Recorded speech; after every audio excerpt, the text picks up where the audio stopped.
The Force screamed. Across the galaxy, every Jedi, from the youngest Padawan to the eldest Council Master, felt it simultaneously, a wrongness that transcended pain or fear. Reality itself was tearing, and through that wound came something that should not exist. Not in this universe. Not in any universe where life had meaning. On Coruscant, in the Jedi Temple's meditation chamber, Yoda's eyes snapped open, his ancient face contorted with an expression his fellow masters had never witnessed, pure primal terror. "Master Yoda?" Mace Windu asked, his hand instinctively moving toward his lightsaber. "What is it? What do you sense?" "Wrong," Yoda whispered, his voice cracking. "Everything is wrong. The Force, screaming it is. Something comes. Something that should not be." Above the planet-wide city, the sky split open. Not metaphorically, not gradually. One moment, Coruscant's perpetual traffic streams flowed beneath normal stars. The next, a geometric impossibility manifested in orbital space, a massive purple-black cube that hurt to perceive, its edges somehow existing in more dimensions than the eye could process. Reality warped around it like fabric stretched to tearing, and from that warping came more cubes. Dozens, hundreds, thousands. They descended toward the surface, and where they touched atmosphere, the laws of physics rewrote themselves. Senator Bail Organa was addressing the Senate when the emergency alarms triggered. Through the chamber's vast transparisteel dome, he watched cubes falling like geometric rain. His political instincts, honed through decades of diplomacy, told him immediately, this was no military assault. This was something infinitely worse. "We need to evacuate," he shouted over the rising panic. "All senators to emergency transports, now."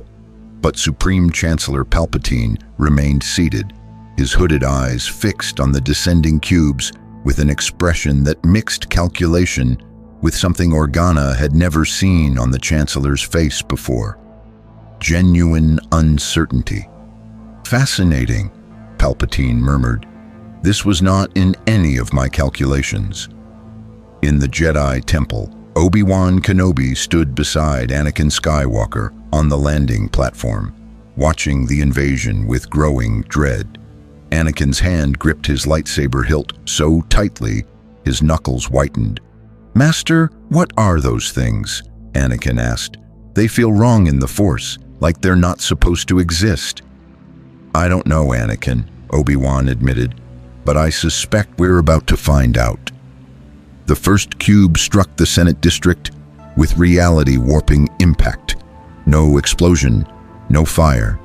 Instead, the building it touched simply changed. Metal became something else, organic yet crystalline, pulsing with purple energy that spread like infection.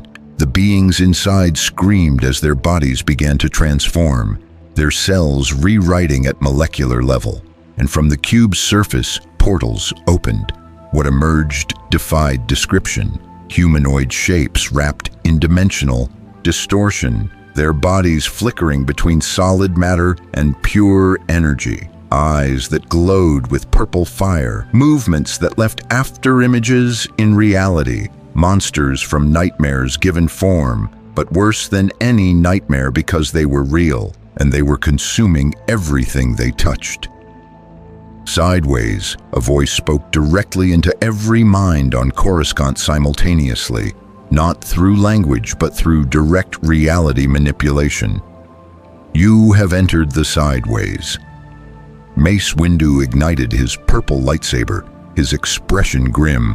"The Council to defensive positions. Protect the younglings. Obi-Wan, Anakin, with me." They raced through the temple's corridors as reality itself began to corrupt around them. Wall panels shifted from stone to something organic. The Force became polluted, shot through with alien energy that burned to touch. Jedi throughout the temple staggered, clutching their heads as midi-chlorians in their blood began to react violently to the dimensional intrusion. On the temple's main landing platform, they found her waiting. She was beautiful in the way supernovas are beautiful, terrible, vast, and utterly inhuman despite the vaguely feminine form she wore. Her body seemed carved from living crystal that shifted between purple, black, and colors that had no names. Energy crackled around her like a crown, and when she moved, reality bent to accommodate her presence. The Cube Queen had arrived. "Jedi," she said, her voice resonating across multiple dimensions simultaneously. "How quaint. You wield a crude energy field you call the Force, and believe it grants you power. Let me show you what true power looks like." She gestured, and one of the cubes orbiting Coruscant descended to hover beside her. From its surface, a portal opened, revealing the Sideways, an impossible dimension where purple lightning split black skies, where corrupted landscapes stretched into infinity, where the screaming faces of beings from 1,000 conquered realities pressed against dimensional barriers, trying desperately to escape. "Every reality we conquer joins the Sideways," the Cube Queen explained with cold amusement. "Every world, every civilization, every being, their energy feeds us, their matter becomes ours to reshape. Their existence serves the last reality for eternity. Your galaxy will be no different." Mace Windu stepped forward, his voice carrying Jedi authority. "We are Jedi, guardians of peace and justice. Whatever threat you represent, we will stop you. The Force is with us." The Cube Queen laughed, a sound like reality breaking. "The Force? That primitive energy field? I can feel it even now, trying to resist my presence, trying to push back against the dimensional corruption. It's failing, Jedi. Every second I remain in your universe, the Force weakens. Every cube that touches your galaxy corrupts it further. By the time you understand what you're facing, it will already be too late." She raised one crystalline hand, and the cube beside her pulsed with purple energy. The wave that erupted outward was invisible but devastating. Jedi across the platform stumbled as their connection to the Force suddenly felt wrong, polluted, alien, as if the energy field itself was being infected. Anakin Skywalker felt it worst of all. As the Chosen One prophesied to bring balance to the Force, his midi-chlorian count made him hypersensitive to the corruption. He fell to his knees, gasping, his vision filled with purple lightning. "Anakin!" Obi-Wan caught his former Padawan. "What's happening?" "The Force, Master, it's screaming, it's dying. I can feel it dying." Anakin's eyes were wide with terror. "Whatever she is, she's killing the Force itself." The Cube Queen regarded them with something approaching pity. "Your Chosen One, how amusing, prophesied to bring balance to a crude energy field, yet he cannot even resist my presence. Jedi, your order has existed for millennia, protecting this galaxy through mystic power and laser swords. But you've never faced anything like the last reality. We don't conquer civilizations. We don't wage war. We consume reality itself, and we always win." Mace Windu's lightsaber blazed. "We'll see about that." He moved with Force-enhanced speed, covering the distance in a blur, his blade arcing toward the Cube Queen's throat. It was a strike that had felled Sith Lords, that had ended threats across the galaxy. It meant nothing. The Cube Queen didn't dodge, didn't parry. She simply existed, and reality rewrote itself to accommodate that existence. Mace's lightsaber passed through her form, as if she were made of smoke, and then she was behind him, one crystalline hand touching his shoulder. "No!" Obi-Wan shouted. Purple energy flooded through Mace Windu's body. His scream echoed across Coruscant as his cells began to transform. Veins turned purple-black beneath his skin. His eyes glowed with dimensional fire. The most powerful Jedi Master after Yoda staggered away from the Cube Queen, clutching his head, fighting an internal battle that was already lost. "What? What have you done to me?" Mace gasped. "Given you a gift," the Cube Queen said. "Soon you'll understand. Your connection to the Force makes the corruption faster, stronger. You'll be magnificent once the transformation completes. A Jedi twisted into sideways form, the perfect servant." "Never," Mace snarled, fighting for control. "I am a Jedi. I will not fall to darkness." "This isn't darkness," the Cube Queen corrected. "Darkness implies some relationship to light. This is something else entirely. This is reality itself being rewritten. There is no light or dark here, only the sideways." Across Coruscant, cubes continued to land. The Senate building was half transformed now, its elegant architecture becoming nightmare geometry. The industrial sector erupted in purple fire as factories and power plants were corrupted. Civilian transports fleeing the surface found themselves caught in reality. Storms, dimensional distortions that tore ships apart or transformed them mid-flight into impossible shapes.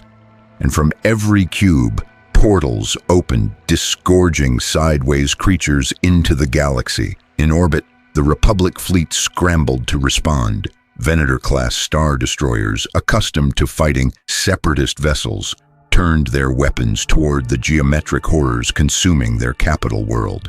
Turbo lasers blazed, missiles launched, fighters swarmed. It accomplished nothing. Energy weapons that could reduce planets to slag splashed against cube surfaces and simply ceased to exist. Absorbed, converted, fed back into the last reality's dimensional power. Missiles that should have detonated, with nuclear force instead transformed mid-flight, becoming sideways constructs that turned against their launchers. Admiral Wolf Yularen watched from his command bridge in horror as his weapons proved utterly useless. "Target the smaller cubes. Concentrate all fire on preventing them from reaching the surface." "Admiral, weapons have no effect," his tactical officer reported. "Energy dispersion is impossible. The cubes are absorbing everything we throw at them. It's as if they exist in a different dimension and our weapons can't actually reach them." "That's because we do." A voice spoke directly into every mind on every Republic ship. The Cube Queen's presence filled their thoughts. "Your weapons operate within this reality's physical laws. We exist beyond them. You cannot fight what you cannot touch. You cannot destroy what exists in dimensions you cannot perceive." On the planet's surface, in the Jedi Temple's council chamber, Yoda stood before the holographic communication array. Around him, Jedi Masters appeared in blue projection. Ki Adi Mundi from the Maigito front, Plo Koon from Cato Nemoidia, Kit Fisto from Mon Cala, Shakti from Camino. All of them felt the disturbance. All of them watched as similar cubes began manifesting above their own worlds. "Simultaneous it is," Yoda said heavily. "Across the galaxy, these cubes, appearing they are, coordinated, purposeful, an invasion unlike any before." "Master Yoda, what are we facing?" Ki Adi Mundi asked. "My forces are engaging these creatures, but our lightsabers pass through them like mist. The Force provides no guidance. It's as if reality itself is breaking down around the cubes."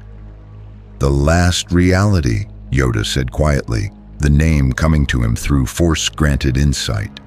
"Dimensional invaders, conquerors of universes, and arrived in our galaxy they have. Warn all Jedi, we must. Warn all systems, this threat." He paused, his ancient eyes showing despair rarely witnessed. "Greater than anything faced before, this is." Kit Fisto's hologram flickered as dimensional distortions began affecting communication networks. "Master Yoda, Mon Cala's oceans are turning purple. The water itself is being corrupted. Aquatic species are transforming into something else. We're evacuating the surface cities, but if this continues, His transmission cut out as reality storms engulfed Mon Cala. One by one, the holographic Jedi Masters began losing connection as cubes manifested above their worlds. The galaxy-wide communication network that had united the Republic for millennia was failing as dimensional corruption spread exponentially. Yoda stood alone in the flickering chamber, surrounded by dying projections, and for the first time in his 900 years, the Grand Master of the Jedi Order didn't know what to do. On the temple platform, Anakin helped Obi-Wan drag Mace Windu away from the Cube Queen. The corrupted Jedi Master was fighting desperately against the transformation, using every technique and meditation the Order had taught him. But purple veins continued spreading across his body, and his connection to the Force was changing, becoming something twisted and wrong. "We need to get him to the medical bay," Obi-Wan said. "Maybe the healers can—" "Nothing you do will stop it," the Cube Queen interrupted. "The corruption is absolute, cellular, dimensional. His very existence is being rewritten to serve the last reality. In hours, he'll be one of us. In days, thousands of Jedi will follow. And then, with your Force wielders transformed into sideways servants, the rest of the galaxy will fall like dominoes." "Why?" Anakin demanded, his voice breaking. "Why are you doing this? What did we do to you?" "You exist," the Cube Queen said simply. "Your reality exists. That is enough. The last reality consumes all realities, adding them to the sideways, feeding on their dimensional energy. It's not personal, Chosen One. It's simply what we are. You cannot negotiate with us. You cannot defeat us. You can only join us, willingly or otherwise." She turned to gaze out over Coruscant, where purple corruption was spreading like cancer across the city planet. "Your galaxy is vast, trillions of beings, thousands of inhabited worlds. It will take time to consume it all, perhaps weeks, perhaps months, but the outcome is inevitable. The last reality always wins." "Then we'll be the first to prove you wrong," Obi-Wan said, his voice carrying steel despite the hopelessness of their situation. The Cube Queen looked at him with something approaching genuine curiosity. "I've heard that before, on 1,000 worlds across 100 dimensions. Brave declarations, determined resistance. None of it matters. Reality itself is on our side, Jedi. How do you fight that?" Before anyone could answer, space above Coruscant tore open with catastrophic force. A fleet emerged from hyperspace, dozens of ships bearing Separatist markings. At their head, General Grievous's flagship. The Clone Wars had been interrupted, and both sides of the conflict suddenly faced something that made their war seem trivial by comparison. In the Senate building's emergency bunker, Chancellor Palpatine watched the invasion through security monitors, his aged face showing calculation beneath fear. Beside him, his secret apprentice Count Dooku appeared via holographic transmission. "Master," Dooku said urgently, "the Separatist Council is in panic. These cubes are appearing above our strongholds as well. Geonosis is under attack. Raxus is being corrupted. This isn't a Republic problem. This is galactic extinction." "Indeed," Palpatine said softly, "and our carefully orchestrated war has become irrelevant." His voice carried bitter irony. "We've been manipulating the galaxy toward the Empire's rise, orchestrating conflicts, playing both sides, and now something arrives that doesn't care about our plans. Tell me, my apprentice, can the Sith stand against reality itself?"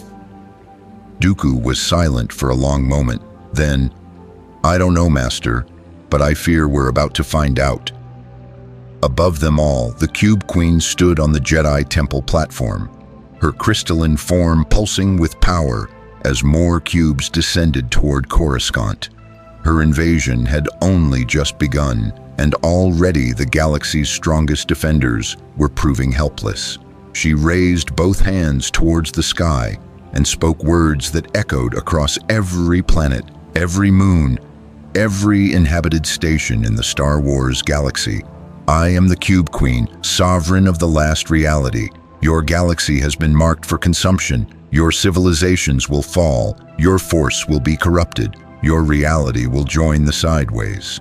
Resistance is meaningless. Surrender is inevitable. The last reality always wins. And by the time you understand what you're truly facing, your galaxy will already be ours. The message reverberated across every communication system in the galaxy simultaneously. Holonet terminals, military channels, personal comlinks, even ancient datapads that hadn't been powered on in decades suddenly activated, displaying the same horrifying image. The Cube Queen standing atop Coruscant's corrupted landscape, her crystalline form radiating dimensional power, while purple lightning split the sky behind her. On Camino, the cloning facility's emergency sirens wailed as cubes manifested in the planet's perpetual storms. Lama Su watched through observation windows as the ocean itself began to change, water transforming into something that was still liquid, but fundamentally wrong, glowing with purple bioluminescence that hurt to perceive. Evacuate the growth chambers, he ordered his staff with clinical calm. If the water is corrupted, our cloning process will be compromised. We must preserve what samples we can, and a cube descended through the facility's upper levels, passing through reinforced walls as if they were vapor. Where it touched, Kaminoan technology failed. Cloning pods cracked open prematurely, genetic sequences dissolved, and the Kaminoans who tried to flee found their elongated bodies beginning to transform, their cells rewriting themselves according to impossible dimensional geometries. Lama Su's last coherent thought before the corruption took him was a scientific observation. Fascinating. The transformation is absolute at the cellular level. There is no... Then he became something else, something that served the last reality. On Geonosis, the Separatist droid foundries churned at maximum capacity, producing battle droids to combat the cube invasion. Count Dooku stood in the command center beside Poggle the Lesser, watching as droid armies marched to meet the sideways creatures emerging from dimensional portals. At least our droids are immune to this corruption, Poggle clicked through his translator. They have no organic matter to transform, no force sensitivity to exploit. We can fight this threat with pure machinery. Perhaps, Dooku said, his tone skeptical. But I sense something in the Force, or rather where the Force should be. It's being consumed, replaced. Whatever these cubes are, they're not simply invading our dimension, they're rewriting it. On the battlefield below, the first waves of battle droids engaged sideways creatures, blasters fired, energy bolts found targets. For a moment it seemed Poggle's confidence was justified. Then the cubes pulsed. A wave of dimensional energy swept across the battlefield, and the droids simply stopped functioning, not destroyed, not damaged. Their programming rewritten at the fundamental level. When they reactivated seconds later, their optical sensors glowed purple, and they turned their weapons on the Separatist command positions. "Impossible!" Poggle shrieked. "They're machines! They have no minds to corrupt!" "They don't need minds," Dooku said, grimly, his hand moving to his lightsaber. "Reality itself is being corrupted. The cubes aren't hacking our droids. They're rewriting the physical laws that allow them to function. If even machines can be turned..." He didn't finish the sentence. They both understood the implication. If droids could be corrupted, nothing in the galaxy was immune. On Naboo, Queen Jamilia stood in the royal palace, watching as cubes descended through the planet's beautiful skies. Captain Panaka's security forces were already evacuating civilians from Theed. But where could they flee? The cubes were appearing everywhere simultaneously. "Your Majesty," Panaka reported urgently, "former Queen Amidala is requesting emergency session with you. She's on Coruscant, says the Senate is in chaos and the Republic military command structure is collapsing." "Put her through," Jamilia ordered. Padme Amidala's hologram appeared, her usually composed face showing barely controlled panic. "Your Majesty, I don't have much time. The cubes are everywhere. Coruscant is half corrupted already. The Jedi Temple is under direct assault. Chancellor Palpatine has declared martial law, but our military can't fight these things. Whatever they are, they exist outside the laws of physics we understand." "What do you recommend?" Jamilia asked. "Evacuate Naboo," Padme said bluntly. "Get everyone you can onto ships and flee to the Outer Rim. Maybe if we spread out, make ourselves harder targets, some of us will—" Her transmission cut out as dimensional distortions engulfed the Senate district.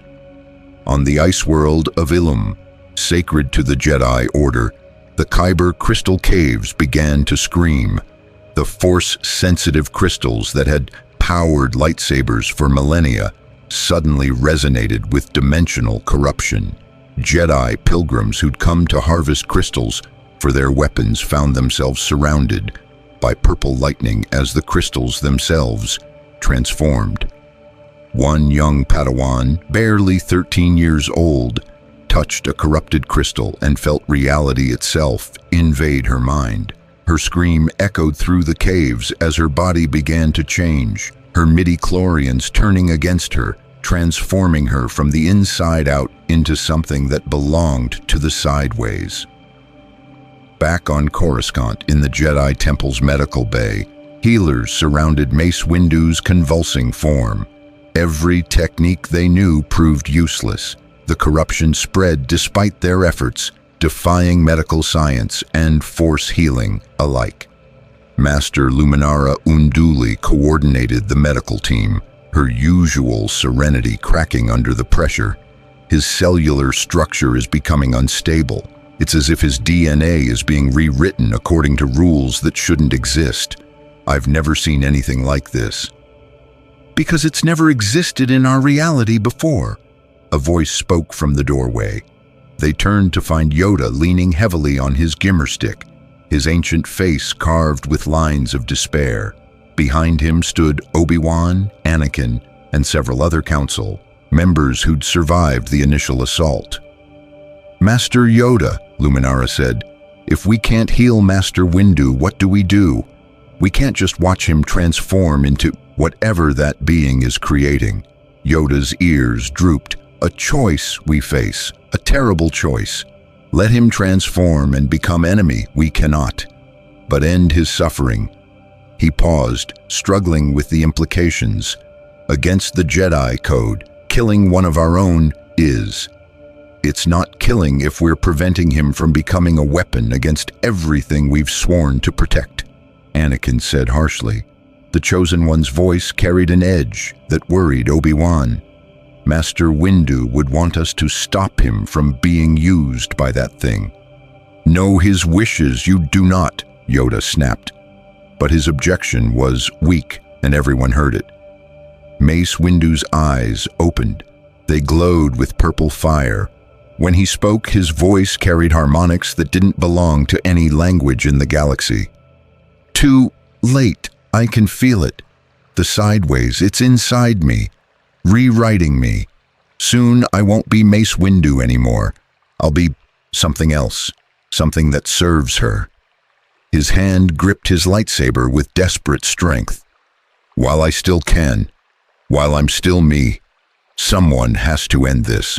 Please, don't let me become her weapon." The silence in the medical bay was absolute. Jedi didn't kill their own. It was unthinkable, monstrous, against everything they believed. But so was letting one of their greatest masters become a corrupted servant of dimensional invaders. Anakin's hand moved toward his lightsaber. Obi-Wan caught his wrist.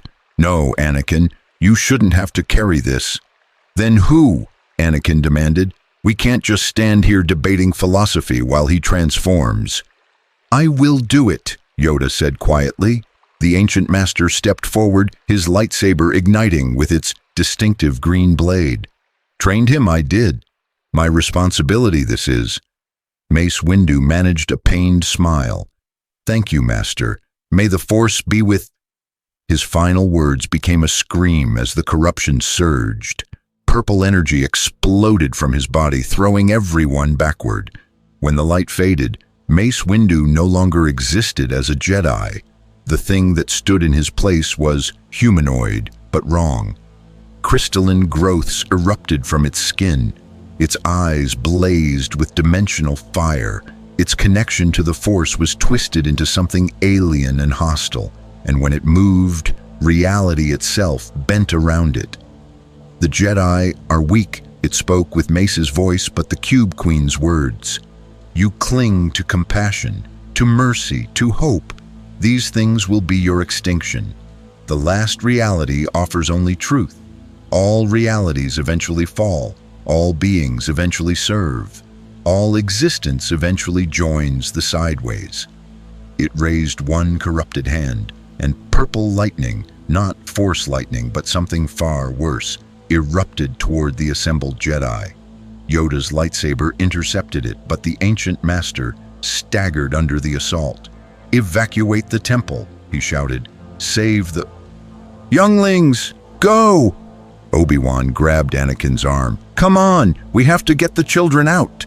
They ran through corridors that were increasingly corrupted, reality itself becoming unstable. Behind them, the thing that had been Mace Windu pursued, with impossible speed, its corrupted power making it faster and stronger than any Force user should be.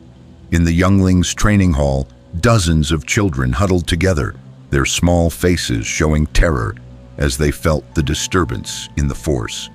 Jedi temple guards formed a protective circle around them, their lightsaber pikes ignited and ready. Anakin burst into the hall. "Emergency evacuation! Everyone to the underground hangars! Move!" "Master Skywalker, what's happening?" a young Togruta asked, her mantrals trembling with fear. "Something bad," Anakin said, not sugarcoating it. "But we're going to get you out of here. Stay together, stay calm, and trust in the Force." The evacuation became a running battle. Corrupted Jedi, masters and knights who'd been touched by cube energy hunted through the temple, their twisted forms pursuing their former friends. Every encounter forced impossible choices: fight beings who'd once been allies, or flee and abandon defensive positions. On the Senate floor, chaos reigned. Senators from 1,000 worlds screamed demands, accusations, and desperate pleas for protection. Chancellor Palpatine stood at his podium, using every ounce of his considerable political skill to maintain some semblance of order.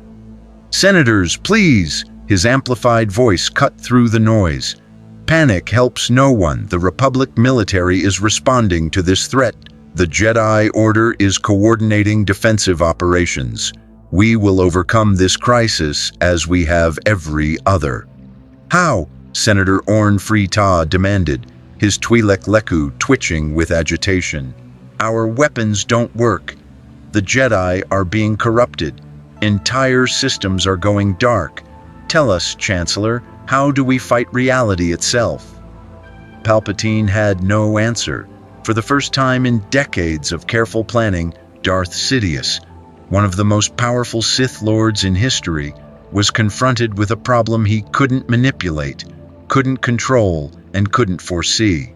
His secret apprentice, Count Dooku, appeared via holographic transmission, interrupting the Senate session. "Chancellor, I'm transmitting from Geonosis. The Separatist Council requests immediate ceasefire and emergency alliance with the Republic. This threat supersedes our conflict. If we don't unite against these invaders, there won't be a galaxy left to fight over."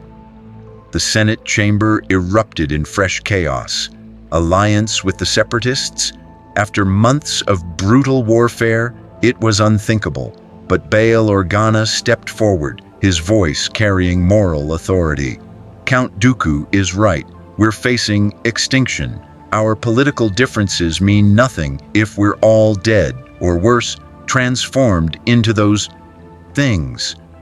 I move for immediate emergency alliance pending resolution of this crisis. Seconded, Mon Mothma called out. Thirded, Padme Amidala's voice came through the damaged communication system. But before any vote could be taken, the Senate building shook violently. Through the dome's transparent steel, they watched as a truly massive cube, easily the size of a superstar destroyer, descended directly toward them. Evacuate, Palpatine commanded. Everyone out, now! Senators fled in every direction as the cube touched the Senate building structure. The corruption spread like wildfire, elegant Republic architecture transforming into nightmare geometry, support columns becoming organic growths that pulsed with purple bioluminescence, the very air turning thick with dimensional distortion. Palpatine found himself separated from his guards, trapped in a corridor that was rapidly corrupting around him. For a moment, the Sith Lord considered revealing his true power, using the dark side to fight his way clear. But something stopped him. The Cube Queen appeared before him as if materializing from reality itself. "Ah," she said, her crystalline face showing cruel amusement. "The hidden Sith Lord. Did you think I couldn't sense you? Your dark power stands out like a beacon in this force-saturated galaxy. Tell me, Darth Sidious, did your visions show you this future? Did the dark side warn you that all your careful plans would become meaningless?" Palpatine's genial mask dropped instantly, replaced by Sidious's cold calculation. "What are you?" "I told you, the Cube Queen, sovereign of the last reality, conqueror of dimensions." She circled him like a predator studying prey. "But you want details. You want to understand so you can find weaknesses. Typical. Your kind always thinks understanding grants power. Let me educate you, Sith Lord." She gestured, and reality itself peeled back like torn paper. Through the gap, Sidious saw the sideways, an infinite dimension filled with corrupted landscapes from 1,000 conquered realities. Entire civilizations stored like specimens in jars, beings transformed into nightmare forms that served the last reality eternally. "Every reality we consume joins the collection," the Cube Queen explained. "Their dimensional energy feeds us. Their matter becomes ours to reshape. Your precious force? It will be corrupted, absorbed, added to our power. And you, Sidious, you'll make a magnificent addition once the transformation completes. A Sith Lord twisted into sideways form would be deliciously ironic." "You assume I'll allow myself to be corrupted?" Sidious said coldly. Lightning crackled between his fingers, dark side power he'd spent decades mastering. "I am the culmination of the Sith legacy. I have power beyond your comprehension." He unleashed force lightning with devastating intensity, enough to reduce stone to vapor, to kill a dozen Jedi simultaneously, to destroy anything mortal. It accomplished nothing. The lightning struck the Cube Queen and simply ceased to exist. Not absorbed, not deflected, but erased from reality as if it had never been. She didn't even flinch. "Is that all?" she asked with genuine disappointment. "The great Darth Sidious, the hidden puppet master pulling strings across the galaxy, and your legendary power means nothing against dimensional superiority. How disappointing." She raised one hand, and Sidious felt something he hadn't experienced in decades. Genuine fear, not for his plans, for his existence. "I could corrupt you now," the Cube Queen said, "transform you into a sideways lord, wielding dark power I've reshaped to serve me, but that would be wasteful. No, I think I'll let you witness what happens to your carefully orchestrated galaxy. Let you watch as everything you've planned crumbles. Then, when hope is dead and your schemes lie in ruins, I'll corrupt you. You'll serve the last reality with full awareness of how completely you've failed." She vanished as suddenly as she'd appeared, leaving Sidious alone in the corrupting corridor. The Sith Lord stood there for a long moment, his ancient face showing an emotion rarely witnessed: doubt. Then he pulled out his personal comlink and made a call he'd never intended to make. "Dooku, cease all Separatist operations against the Republic immediately. You were right. We must unite against this threat, and contact Maul if you can find him. Even my failure of a former apprentice is needed now. This galaxy requires every Force user who can fight, regardless of their allegiance." "Master, is it really that dire?" "Worse than dire," Sidious said quietly. "I've just faced her, the Cube Queen. She erased my lightning without effort. Everything we know about the Force, about power, about reality itself. It's inadequate against what we're facing. If we don't stop her, there won't be a galaxy left for me to rule." The irony wasn't lost on him. He'd spent decades manipulating galactic politics, orchestrating the Clone Wars, preparing to transform the Republic into his empire, all of it to achieve ultimate power. Now that power meant nothing. Across the galaxy, similar realizations were occurring. On Mandalore, Death Watch warriors fired every weapon in their arsenal at the cubes. On Tatooine, Jabba the Hutt's criminal empire mobilized, only to watch their forces corrupted within hours. On Kashyyyk, Wookiee warriors fought with primal fury and still fell to dimensional corruption. In deep space, aboard his flagship, General Grievous watched through optical sensors as cubes manifested throughout Separatist territory.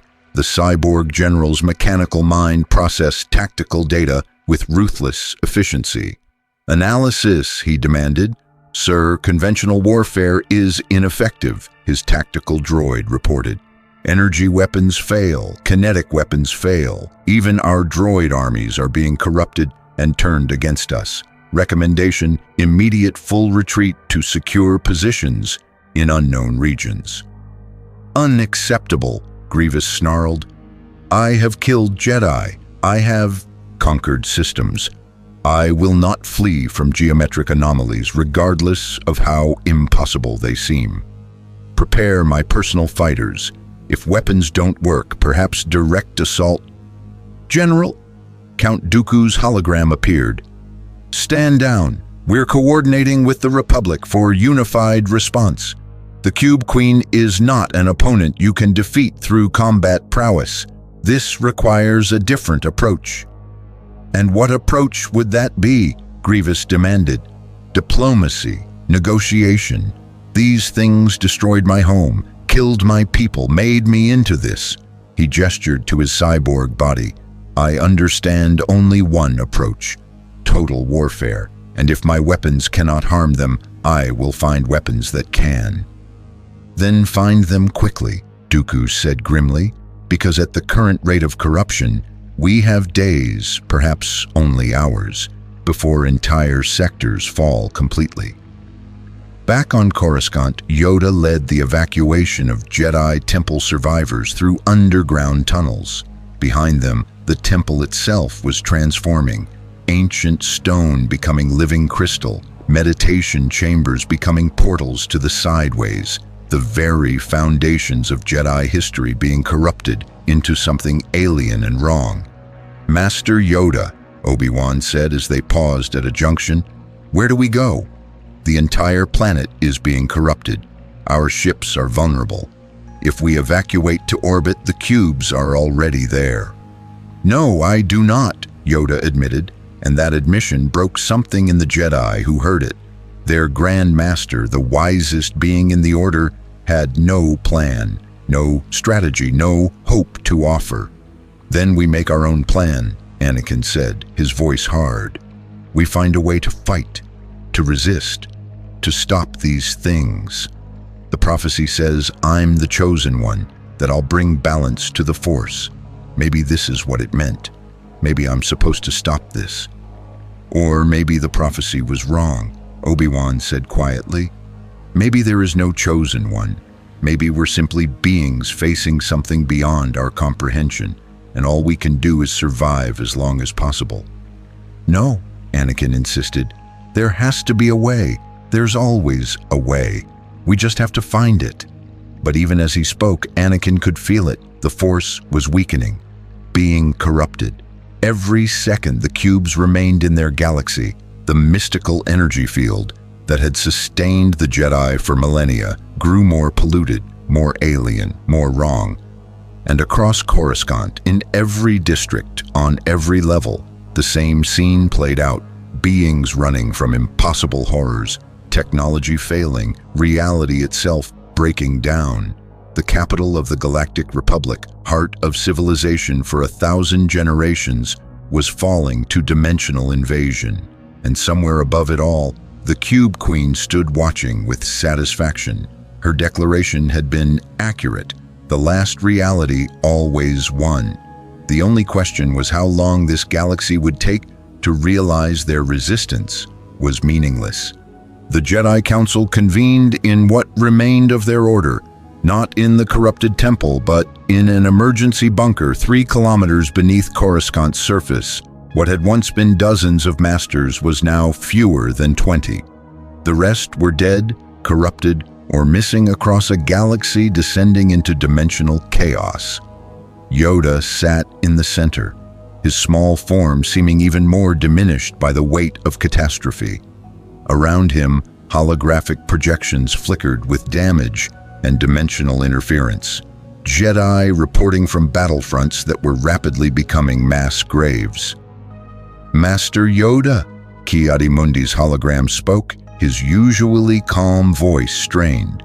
Megiddo has fallen. The entire planet is now sideways territory. My clone battalion was corrupted within hours. I barely escaped. Where do I go? What do I do? Regroup at Elam, Yoda began, then stopped. His face fell further. No, compromised Elam is. The Kyber caves, corrupted they are, sacred no more. Then where? Shakti demanded from Kamino, or what remained of it. Behind her, purple lightning split ocean skies. Master, the Jedi need direction, hope, something to fight for. If we don't provide that, the Order dies here. Already dying, the Order is, Yoda said with brutal honesty. See it, I can. Feel it through the Force. This enemy, different from all others. Not dark side, not light side, something beyond, outside, and against it. Powerless we are. That's not true. Anakin burst into the bunker, Obi-Wan and Padme close behind. The Chosen One's face was flushed with anger and desperation. We can't just give up. There has to be something we can do, some weakness we can exploit. Your passion serves you well, young Skywalker, Plo Koon's hologram said gently. But Master Yoda speaks harsh truth. I've lost 3 Padawans to corruption. I've watched them transform into creatures that hunt their former masters. This enemy doesn't follow rules we understand. Then we make new rules, Anakin insisted. He moved to the center of the chamber, addressing the assembled council with intensity that bordered on desperation. The Cube Queen said the Force is being corrupted. Fine. What if we don't use the Force? What if we fight them with technology, with weapons, with tactics that don't rely on midi-chlorians? We've tried that, Kit Fisto's battered hologram reported. His head tentacles were singed, and one arm hung useless. On Mon Cala, we threw everything at them, blasters, missiles, even the orbital defense platforms. Nothing worked. These things exist in dimensions we can't reach, with conventional weapons. Not conventional weapons, a new voice spoke. Everyone turned as Chancellor Palpatine entered the bunker, flanked by Senate guards. His aged face was grim, and for once, his political mask had slipped enough to show genuine concern beneath. "Chancellor," Obi-Wan said with surprise, "this is a secure Jedi facility. How did you—" "The Senate is gone," Palpatine said bluntly. "Consumed by the cubes. Half my guards were corrupted during evacuation. I come here not as Chancellor, but as someone desperate for survival and, hopefully, answers." He looked at Yoda. "Grand Master, I've consulted with our top scientists and military strategists. There may be weapons that can affect these creatures." "What weapons?" Mace Windu's seat remained conspicuously empty, and everyone felt the absence. "Superweapons," Palpatine said. "Projects the Republic has kept classified. Energy weapons that manipulate dimensional physics. Experimental hyperspace disruptors. Even—" He paused. "The prototype station being constructed in the Maw. If these invaders exist in multiple dimensions, perhaps a weapon that can shatter space itself could harm them." "You speak of the Death Star," Bail Organa's hologram appeared, his voice sharp with accusation. "The battle station whose existence violates every treaty the Republic has signed. Chancellor, that weapon was designed to destroy planets. Are you seriously suggesting—" "I'm suggesting we're facing extinction." Palpatine cut him off. "Political considerations mean nothing if we're all dead or corrupted. The Death Star's superlaser operates on principles that tear through hyperspace and real space simultaneously. If anything in our arsenal can damage these cubes, it's that." "How long until it's operational?" Anakin asked immediately. "Years in normal circumstances," Palpatine admitted. "But if we commandeer every shipyard, every resource, every scientific mind that survives, months perhaps." "We don't have months," Shaak Ti said. "At the current corruption rate, the core worlds will fall within weeks. The Outer Rim might last longer, but without the core's industrial capacity, we're fighting a delaying action at best." "Then what do you propose?" Palpatine demanded. "Surrender, flee the galaxy entirely, or do we fight with every weapon available, regardless of how desperate the measures?" The question hung in the air like a blade. Yoda's eyes closed, his connection to the Force providing no guidance. Only pain as he felt the mystical energy field being progressively corrupted across the galaxy. Before anyone could respond, the bunker shook violently. Alarms shrieked as dimensional distortions registered directly above their position. "They've found us," Obi-Wan said grimly, his lightsaber igniting. "The cubes are drilling through 3 kilometers of reinforced structure. We have minutes, at most." "Evacuation Protocol Delta," Yoda ordered. "All personnel to emergency transports. Scatter to the Outer Rim. Regroup at—" He paused, realizing there was no safe regrouping point anymore. "Regroup when possible. Survive. That is our mission now. Survive." The Jedi began their desperate evacuation, but Anakin grabbed Obi-Wan's arm. "Master, we can't just run. We need to do something. Fight back somehow." "We are fighting back," Obi-Wan said, "by staying alive, by not giving them more Force users to corrupt." "Anakin, I know this feels like cowardice, but sometimes retreat is the only tactical option." "No," Anakin said, his eyes blazed with determination that worried his former master. "There's always another option. Always. I'm not running while the galaxy burns." Before Obi-Wan could stop him, Anakin turned and ran deeper into the bunker, toward the surface, toward the cubes, toward the confrontation he believed he was destined for. "Anakin!" Padme screamed, but he was already gone. Obi-Wan made to follow, but Yoda's Geimer stick blocked his path. "Let him go, you must."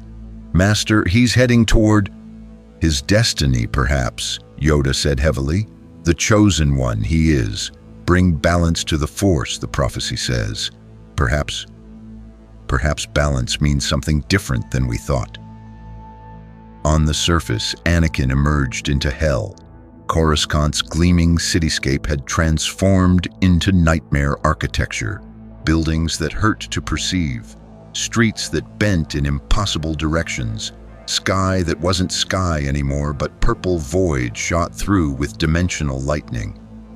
The Cube Queen stood atop what had once been the Senate building, now a crystalline mountain pulsing with sideways energy. She sensed Anakin's approach and turned, her form radiating amusement. "The Chosen One," she said. "Come to fulfill your destiny?" "I've come to stop you," Anakin snarled, both lightsabers igniting, blue and the new one he'd been constructing, its blade burning with intensity that matched his rage. "Stop me?" The Cube Queen laughed. "Child, I've consumed realities older than your civilization. I've corrupted Force users more powerful than you can imagine. You're special in this galaxy, yes. Highest midichlorian count ever recorded, prophesied to bring balance. But in the scope of the last reality's conquests, you're merely another Force sensitive to add to my collection." "Then come take me," Anakin challenged. "If I'm just another Force user, it should be easy. But I don't think you're as confident as you pretend. I think you're worried about what I might do, what I might become." For the first time, the Cube Queen's amusement faded slightly. "You're perceptive. Yes, your potential concerns me. Not because you can stop the last reality, that's impossible. But because the Force itself seems to have invested unusual power in you. Corrupting you might have unexpected consequences." She gestured and reality peeled back. Through the tire, Anakin saw the sideways, and within it, corrupted Force users from this galaxy and others. Jedi twisted into nightmare forms, Sith Lords transformed into dimensional horrors, and at the center of it all, their combined power being harvested, fed into the cubes, used to fuel further conquests. "That's your future, Chosen One," the Cube Queen said. "Join them willingly, and I'll make the transformation painless. Resist, and you'll spend eternity conscious within sideways form, screaming in dimensions where sound doesn't exist." "There's a third option," Anakin said. "I destroy you and everything you've built." He launched himself at her with Force-enhanced speed, both lightsabers blazing. The attack was pure aggression. No defense, no strategy, just overwhelming offense driven by fury and desperation.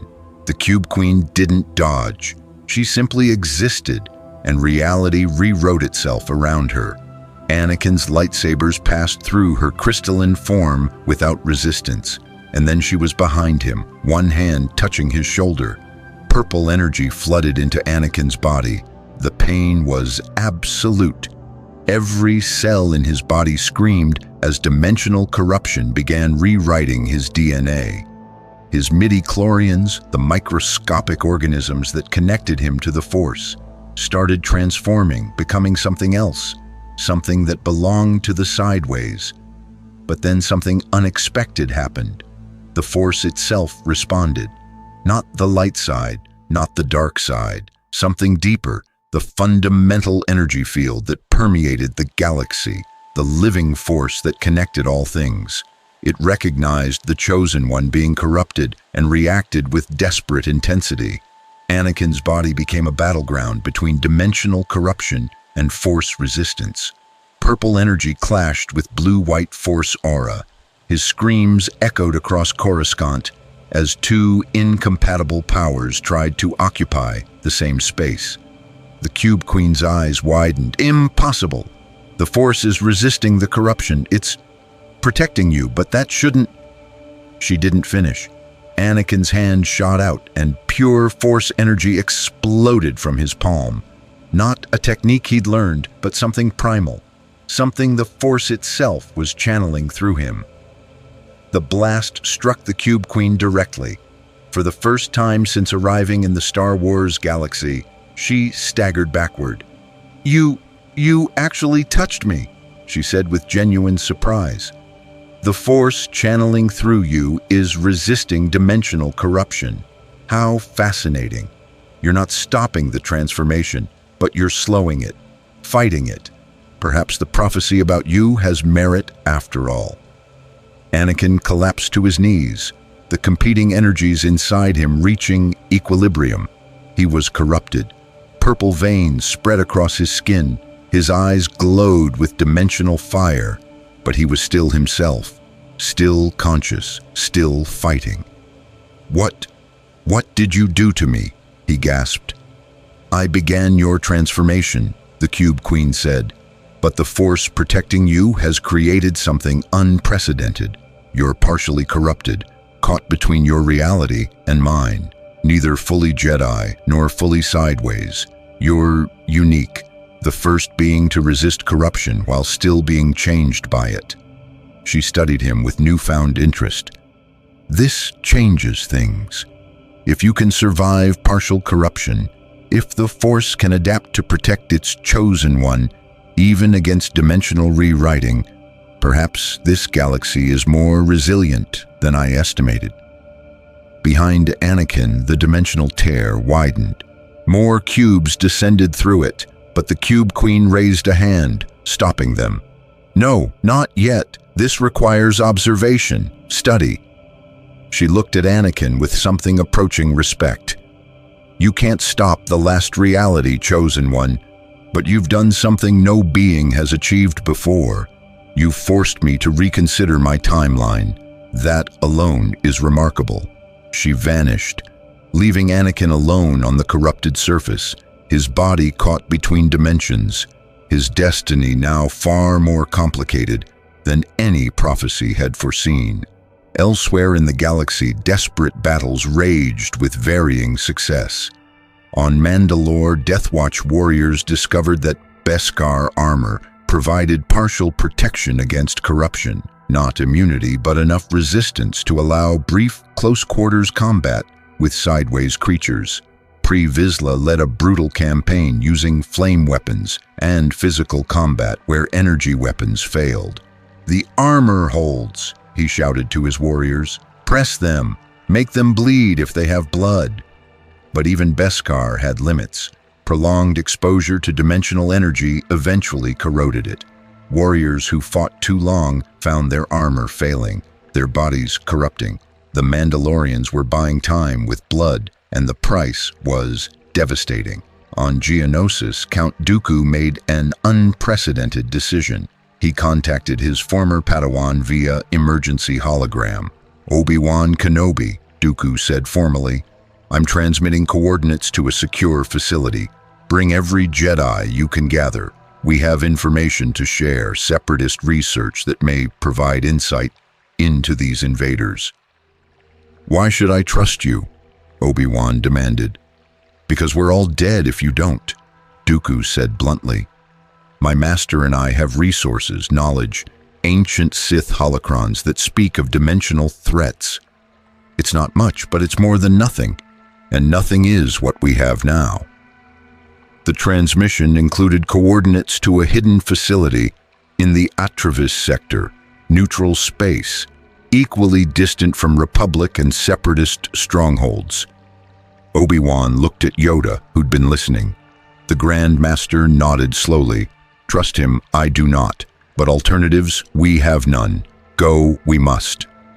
Across the galaxy, similar reluctant alliances formed. Jedi and Sith sharing intelligence. Republic and Separatist forces coordinating defensive positions. Criminal syndicates and legitimate governments pooling resources. The Clone Wars, a conflict that had consumed billions of credits and countless lives, simply stopped mattering as everyone faced extinction together. On Tatooine, Luke Skywalker was born to Padme Amidala, who'd fled Coruscant's corruption aboard one of the last evacuation ships. The child came into a galaxy descending into dimensional chaos, his father missing and partially corrupted, his future uncertain. Obi-Wan held the newborn, looking into eyes that held unusual awareness for an infant. "Strong in the Force you are," he murmured. "Perhaps stronger than your father, but what good is strength when reality itself is the enemy?" The baby didn't cry. He simply stared at Obi-Wan with those impossibly aware eyes, as if he understood something fundamental that the Jedi Master couldn't perceive. In the Atravis sector, the emergency summit convened in a facility that had once been a Sith temple, then a Jedi outpost, now simply a desperate gathering place for anyone who could contribute to survival. Dooku stood on one side of a holographic table, Obi-Wan on the other. Between them, tactical displays showed the spreading corruption, entire sectors going dark, communication networks failing, billions of beings either dead, fled, or transformed. The last reality operates on principles we don't understand, Dooku began. But the ancient Sith encountered similar threats, beings that existed outside normal reality, that fed on the Force itself. The Sith called them wound eaters, entities that consumed Force-strong locations, leaving dimensional scars. How did they defeat them? Yoda asked. They didn't, Dooku admitted. The Sith contained them, trapped them in hyperspace anomalies, sealed them behind dimensional barriers. But they never truly defeated them. And what we face now is far larger than those ancient threats. Then we're looking for containment strategies, Bail Organa said. Ways to slow the corruption while we find permanent solutions. If permanent solutions exist, Palpatine added. He'd arrived at the summit in secret, his identity as Darth Sidious still hidden, but his desperation evident. I've authorized access to every classified Republic project, experimental weapons, dimensional research, anything that might help. The Separatists offer the same, Grievous's hologram reported. Our droid foundries are converting to produce specialized units, droids designed to fight in corrupted zones where organic beings cannot survive. It's not much, but it's something, Obi-Wan finished. That's more than we had an hour ago. The summit continued for hours, strategists and scientists from across the galaxy contributing desperate ideas. Most were dismissed as ineffective. Some showed potential. A few, like Palpatine's Death Star, represented gambles that might work or might simply accelerate their extinction. But through it all, one question remained unanswered. How do you fight an enemy that rewrites reality itself? On Coruscant's corrupted surface, Anakin Skywalker struggled to his feet. His body burned with competing energies. The partial corruption granted him abilities he shouldn't have. Enhanced strength beyond Force augmentation, perception that crossed dimensional boundaries, connection to the sideways that showed him things he wished he couldn't see. But it also threatened to consume him completely if he lowered his guard for even a moment. I'm still me, he whispered to himself, fighting against the corruption. Still Anakin, still Jedi, still... A voice spoke in his mind, not the Cube Queen's, but something else. Something vast and terrible that existed within the sideways. You are becoming neither light nor dark, neither real nor sideways. You are the bridge, chosen one. The prophecy was always about this moment, about creating a being who could exist in both realities simultaneously. No, Anakin snarled, I won't become your weapon. You already are. The question is whether you use that power to save your galaxy or condemn it. Anakin looked up at the purple-black sky, where more cubes descended like apocalyptic rain. His partially corrupted body could sense them now, could feel their dimensional signatures, understand their purposes, perceive their connections to the sideways. And with that perception came terrible understanding. The Cube Queen wasn't trying to conquer the galaxy quickly. She was being methodical, careful, because this galaxy was special, Force-rich, filled with beings whose midi-chlorians made them perfect fuel for dimensional expansion. She was transforming the Star Wars galaxy into the ultimate sideways battery, Once complete, its energy would power last reality conquests across 100 dimensions, and there was nothing, absolutely nothing, the galaxy's defenders could do to stop it, unless Anakin Skywalker, caught between realities, could find a way to use his corruption as a weapon rather than a curse. The Chosen One stood alone on a dying world and made a choice that would determine everything that followed. He would embrace the corruption, master it, turn it against itself, and either save the galaxy or destroy it completely. 3 weeks into the invasion, the galaxy had fractured into zones of corruption and desperate resistance. The core worlds were almost entirely lost. Coruscant, Corellia, Kuat, and dozens of others now existed as sideways territories where reality itself had been rewritten. The mid-rim was a battleground of constant retreat.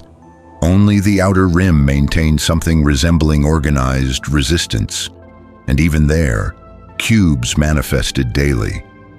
On the storm-racked world of Camino, what remained of the Republic's clone production had been evacuated to mobile facilities scattered across unmarked hyperspace routes.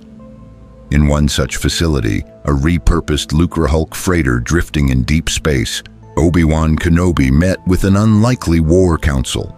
Count Dooku stood to his left.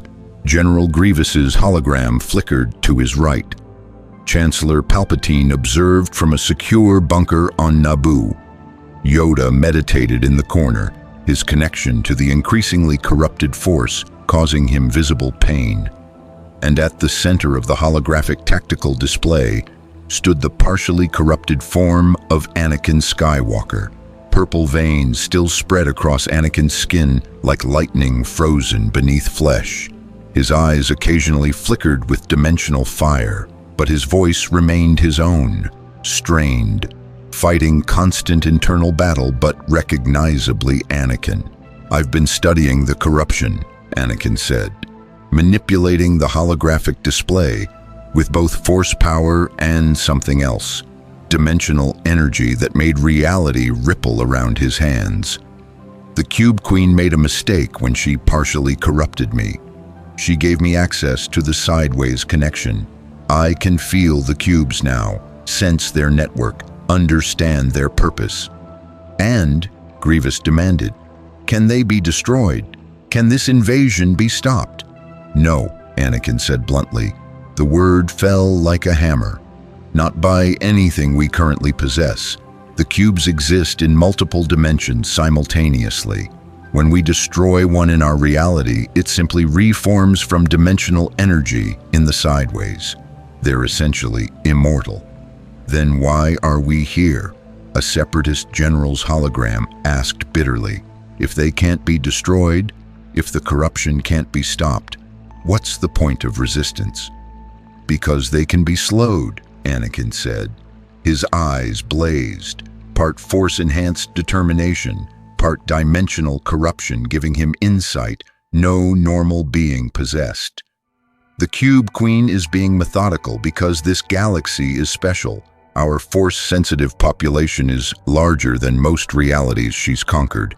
She wants to corrupt us carefully, harvest our midi-chlorians without destroying their potential. That gives us time." "Time for what?" Dooku asked, his aristocratic voice sharp. "Young Skywalker, I appreciate your newfound perspective, but unless you have an actual plan—" "I do," Anakin interrupted. "We can't fight the cubes directly, but we can fight their corruption. I can teach Force users to resist. Not permanently, but long enough to evacuate. I can identify which systems the Cube Queen will target next, based on their Force signatures. We can't win, but we can survive longer than she expects. And if we survive long enough..." He pulled up data from the Jedi archives, ancient records of dimensional phenomena, Force anomalies, reality distortions that had occurred throughout galactic history. The Force has memory. It remembers every threat it's faced, and it's adapting. Slowly, I can feel it. The Force is learning to resist the corruption. Give it months, maybe years, and it might develop natural immunity. Years we don't have, Palpatine said. The corruption spreads exponentially. At current rates, the entire galaxy will be sideways territory within 6 months. Unless we accelerate the Force's adaptation, Yoda spoke for the first time, his voice weak but thoughtful. What young Skywalker describes, forced evolution it is, the Force learning to fight back. But artificially accelerate such a process? He shook his head. Dangerous this could be, unpredictable. Everything about this situation is unpredictable, Obi-Wan said. Master, we're facing extinction. If Anakin's plan offers even a slim chance, it requires sacrifice. Anakin cut him off. His expression was haunted. The Force adapts by learning from corrupted Force users. Every Jedi who's been transformed, their experience feeds back into the Force's collective memory. The more Force users who face corruption, the faster the Force learns to resist. The implication hung in the air like poison. You're suggesting we sacrifice Force users to the corruption, Dooku said slowly. Deliberately allow Jedi and Sith to be transformed so the Force can learn from their suffering. I'm suggesting we turn the Cube Queen's strategy against her, Anakin said. She wants to carefully corrupt Force users to harvest their power. But if we flood her with Force users who resist, who fight the corruption to their last moment, we give the Force thousands of examples to learn from. We accelerate its adaptation by orders of magnitude. That's monstrous, Obi-Wan said. Anakin, you're talking about sending Jedi to their deaths, or worse, to corruption as biological experiments. That goes against everything the Order stands for. The Order is already dying. Anakin's voice cracked with emotion. Master, I've seen the casualty reports. We've lost hundreds of Jedi in 3 weeks. Thousands more are trapped in corrupted zones. The temple is gone. Elam is gone. Every day, more Force users fall. I'm not proposing we change our tactics. I'm proposing we give meaning to sacrifices that are happening anyway. He's right, Grievous said, his mechanical voice carrying no emotion. From a tactical standpoint, if deaths are inevitable, extract value from them. It's brutal, but so is war. This isn't war, Mace Windu's corrupted voice spoke from the shadows. Everyone spun. The thing that had been Mace Windu emerged. From a dimensional portal none of them had sensed opening. Its crystalline form radiated sideways energy, but its face still carried traces of the Jedi Master it had been. Master Windu, Yoda whispered. Still conscious you are? Partially, the corrupted Jedi said. The Cube Queen allows it. She wants you to see what I've become. What all of you will become. It turned its glowing eyes on Anakin. Especially you, Chosen One. You think your partial corruption gives you advantage. You think you can resist, can learn, can turn our power against us. But you're already ours. Every moment you use dimensional energy, you become more sideways, less Jedi. The corruption isn't something you fight, it's something you are. Get out, Anakin snarled, both lightsabers igniting. You're not Master Windu, you're a puppet wearing his face. I'm what remains when reality is rewritten, the corrupted Windu said. Consciousness trapped in transformed flesh. Awareness without autonomy. This is the fate awaiting every Force user in the galaxy. The Cube Queen's message is simple. Surrender now and the transformation will be painless. Resist and spend eternity screaming in dimensions where screaming is eternal. We will never surrender, Yoda said, rising despite his obvious pain. Tell your queen, the Jedi Order may fall, the Republic may fall, but while even one being fights, the galaxy resists. Leave now, corruption, not welcome here you are. The corrupted Windu smiled, a terrible expression on crystalline features. The Queen expected your defiance. She sends this message. In 72 hours, she will personally oversee the corruption of Naboo. Your precious democracy's birthplace will become sideways territory. She invites you to defend it and watch your failure. It vanished through another dimensional portal, leaving horrified silence behind.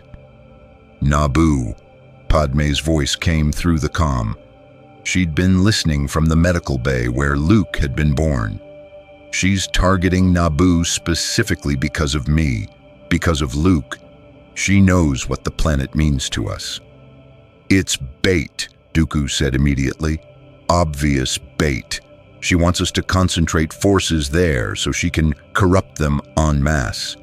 Of course it's bait, Obi-Wan agreed, but we can't abandon Naboo. The symbolic victory alone would devastate morale. If we let the Cube Queen take whatever she wants, without even attempting defense, then we play into her hands, Palpatine said. His voice carried an edge that made several present uncomfortable, as if the Chancellor was calculating beyond their immediate crisis. But Master Dooku is correct. Any conventional defense will fail. We need an unconventional approach. I'll go, Anakin said immediately. Anakin, no, Obi-Wan began. Master, I'm the only one who can face the Cube Queen directly without immediate corruption, Anakin interrupted. I'm already partially transformed. I can operate in corrupted zones. I can buy time for evacuation, even if I can't win. And what happens when your partial corruption becomes total? Padme demanded, her voice breaking. When you transform completely and I have to explain to our son why his father became one of those things. The revelation that Luke was Anakin's son rippled through the council. Jedi weren't supposed to form attachments, weren't supposed to have families, but in the face of galactic extinction, old rules seemed increasingly irrelevant. Anakin's expression softened when he looked at Padme. Then you tell him I fought until the end, that I used every second of consciousness to protect what I loved. That's all any of us can do now. There may be another way, Yoda said slowly. All eyes turned to him. Ancient technique the Jedi possess. Morocro force hibernation so deep midi-chlorians become dormant. If Force users enter this state before corruption touches them, they'd be invisible to the cubes, Dooku finished. Brilliant. How many can perform this technique? Few, Yoda admitted. And dangerous it is. Too deep one goes, might never wake. But for younglings, for those not combat capable, better than corruption. Begin immediately, Obi-Wan ordered. Every Force-sensitive who can't fight goes into hibernation. We preserve what we can of the Order for whatever future exists beyond this crisis. If a future exists, Grievous said. General Skywalker, if you're going to Naboo, I'm assigning droid battalions to support. They're expendable, resistant to emotional manipulation, and can operate in corrupted zones longer than organics. I'm sending Republic forces as well, Palpatine said. Clone battalions under Commander Cody. This will be the first true Joint Republic Separatist operation. Let it prove we can work together when survival demands it. Over the next 72 hours, the galaxy's remaining military forces converged on Naboo. Not to win, everyone understood victory was impossible, but to delay, to evacuate, to demonstrate that resistance hadn't died completely. The planet's beautiful lakes and green plains became staging grounds for the most desperate defensive operation in galactic history. Clone troopers in white armor stood beside battle droids. Jedi coordinated with Sith apprentices. Naboo security forces armed themselves with every weapon available and prepared to defend their homes against enemies they couldn't truly fight. And above it all, reality began to tear. The cubes descended like geometric rain, thousands of them. more than had manifested at any single location before. The Cube Queen was making a statement. This wouldn't be gradual corruption. This would be absolute conquest, performed in hours rather than weeks. On the palace steps in Theed, Anakin Skywalker stood waiting. Beside him, Obi-Wan refused to leave despite orders. Behind them, clone troopers and battle droids formed a defensive line that everyone knew was purely symbolic. "Master," Anakin said quietly, "you should evacuate with the others. This is going to get bad." "I know," Obi-Wan replied. "That's why I'm staying. You shouldn't face this alone, Anakin. Whatever else happens, whatever you become, you're still my brother." Anakin's corrupted eyes glistened with tears that glowed purple. "I'm scared, Master. Not of dying, of losing myself, of transforming completely and forgetting who I was. Promise me, if I become one of them, if the corruption takes me completely, I'll do what must be done," Obi-Wan said, his hand gripping his lightsaber. "I promise." The first cube touched Naboo's surface in Theed's central plaza. Where it landed, grass transformed into crystalline structures. Fountains became portals to the sideways. Beautiful architecture twisted into nightmare geometry. And from those portals, sideways creatures emerged.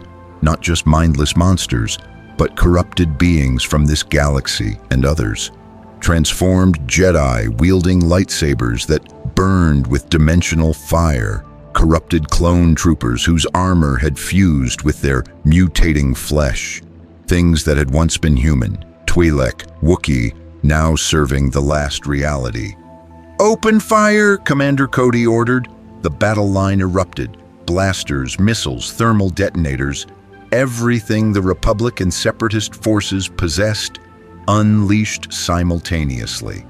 The firepower could have leveled cities. It accomplished almost nothing.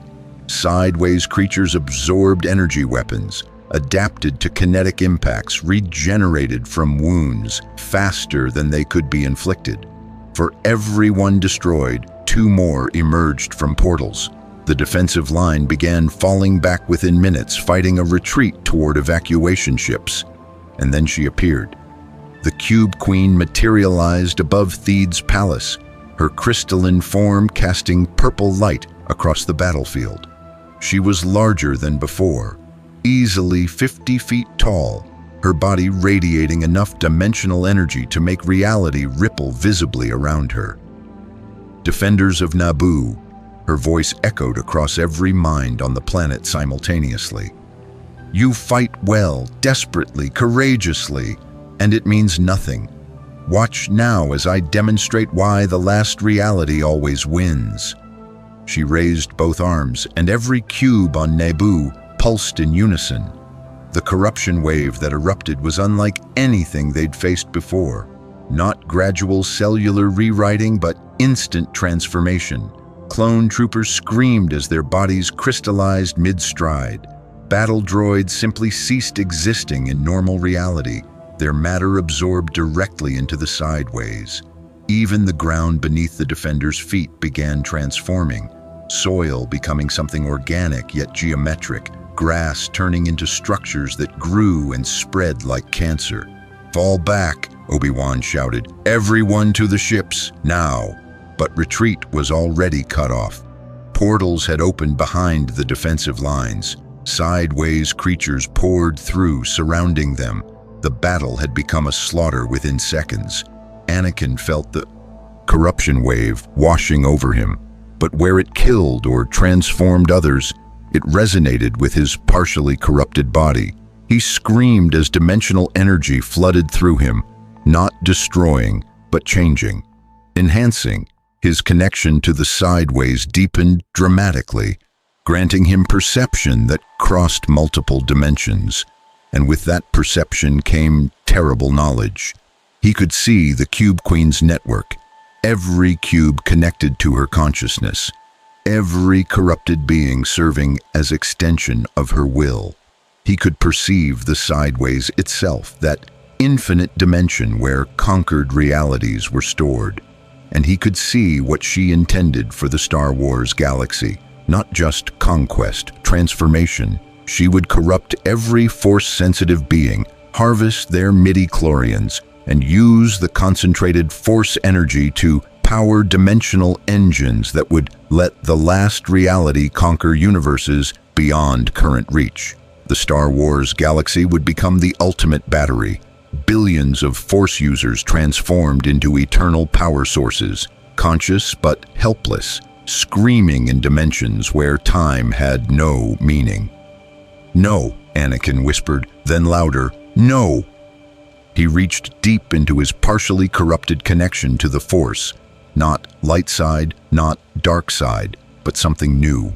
Something born from the marriage of dimensional corruption and mystical energy. Power exploded from his body in a wave that made the Cube Queen pause. "Interesting," she said. "The partial corruption is stabilizing. You're not becoming fully sideways. You're becoming something else. A hybrid. Neither Force nor dimension, but both simultaneously." Anakin's body lifted off the ground, surrounded by aura that mixed blue Force energy with purple dimensional fire. When he spoke, his voice carried harmonics from multiple realities. "You wanted to study what happens when the Force fights back against corruption. Congratulations, you're about to find out." He attacked with power no Jedi should possess. Telekinetic force combined with dimensional manipulation, creating attacks that struck across multiple planes simultaneously. Lightsabers that could cut through normal reality and sideways corrupted matter equally. Force lightning mixed with dimensional energy, creating something that burned in colors that had no names. The Cube Queen was forced to actually defend. For the first time since arriving in the Star Wars galaxy, she wasn't toying with opponents. She was fighting. Reality warped and fractured around their battle as two beings wielding impossible power clashed above a dying world. But even Anakin's newfound abilities weren't enough. The Cube Queen was ancient, powerful beyond measure. Every moment of combat she adapted, learning his techniques, countering his strategies. And worse, every attack Anakin launched drew more deeply on his dimensional corruption, pushing him closer to total transformation. "You're magnificent," the Cube Queen said, deflecting another assault. "But you're fighting a losing battle within yourself. Every second you use my power, you become more mine. Soon there won't be enough Anakin Skywalker left to matter." She was right. Anakin could feel it, the corruption spreading deeper with each attack. His consciousness fragmenting, memories becoming hazy. Soon he'd be nothing but another sideways servant wearing Anakin's face. But he'd bought time. Behind him, the last evacuation ships lifted off, carrying survivors, including Padme, including Luke, including hundreds of Naboo civilians. Obi-Wan had stayed until the final moment, dragging wounded soldiers aboard, then been physically forced onto a ship by clone troopers. The evacuation was complete, which meant Anakin could stop holding back. "You're right," he said to the Cube Queen. "I can't beat you. The corruption will consume me completely within minutes. But before it does, let me show you something the Jedi taught me. Something about sacrifice."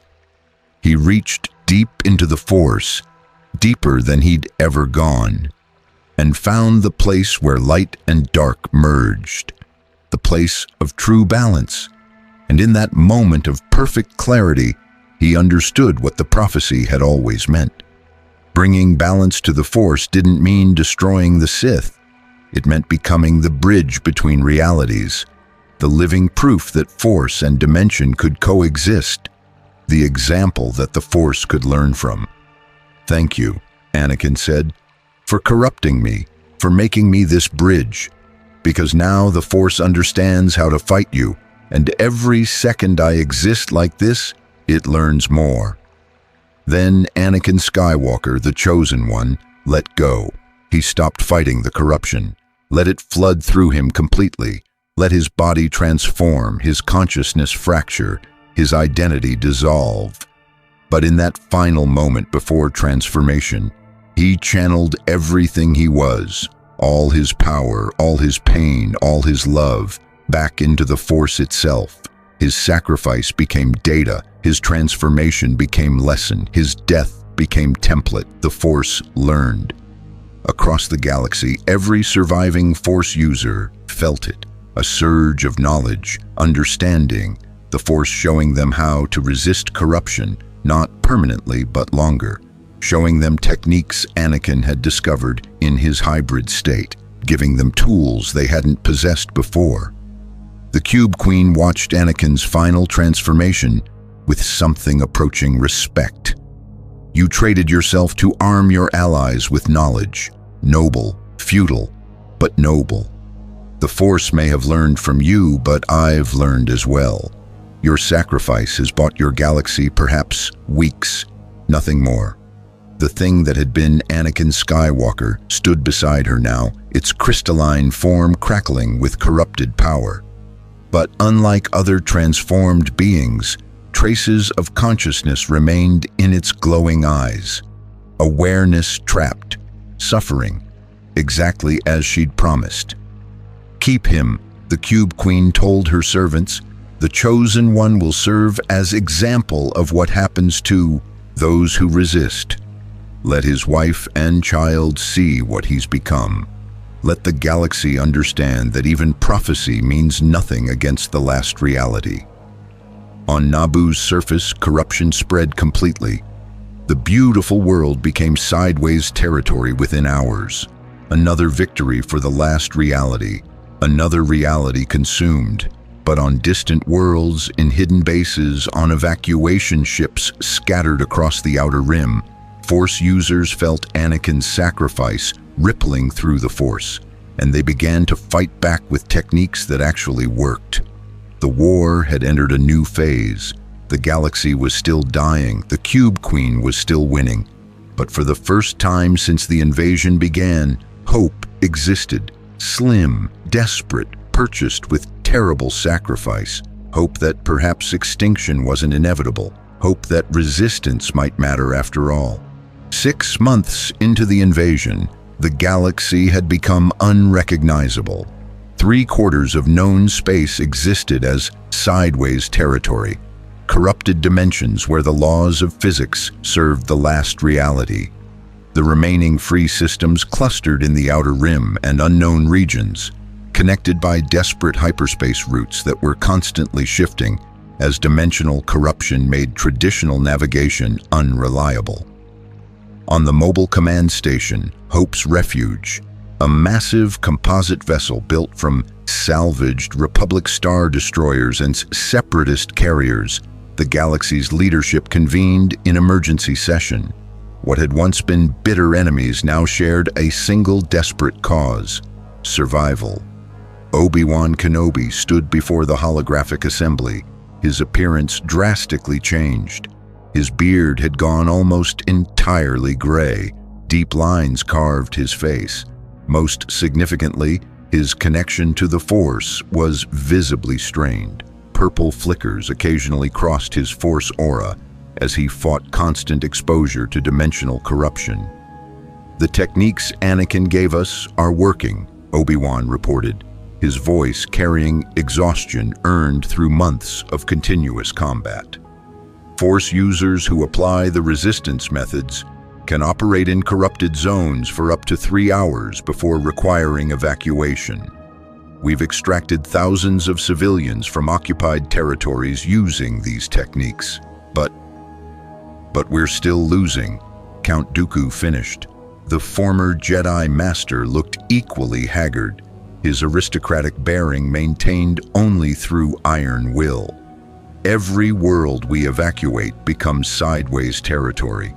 Every system we abandon strengthens the Cube Queen's network.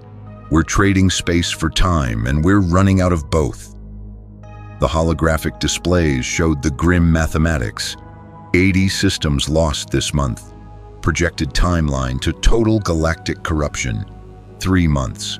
Population estimates: 9 trillion beings either dead, fled beyond the galaxy's edge, or corrupted into sideways servants. Chancellor Palpatine's Death Star project? General Grievous asked. The cyborg general had become an unlikely hero.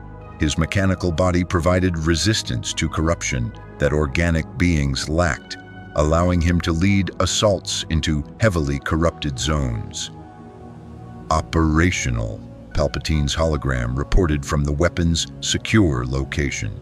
The Chancellor's aged face showed satisfaction despite the crisis. The super laser has been tested on a corrupted asteroid. Results were significant. He pulled up footage that made everyone lean forward. The Death Star's super laser, designed to destroy planets, fired at a cube-corrupted asteroid. For a moment, nothing seemed to happen. Then the asteroid simply ceased to exist. Not destroyed, not vaporized, erased from reality across multiple dimensions simultaneously. By the Force, Bail Organa breathed. It actually works. On small targets with limited dimensional anchoring, yes, Palpatine confirmed. The super laser's dimensional.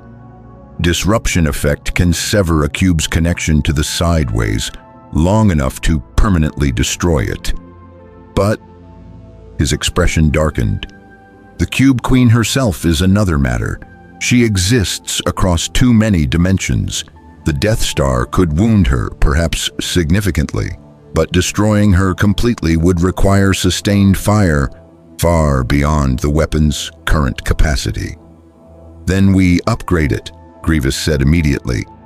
Double the reactors, triple the power output, whatever it takes.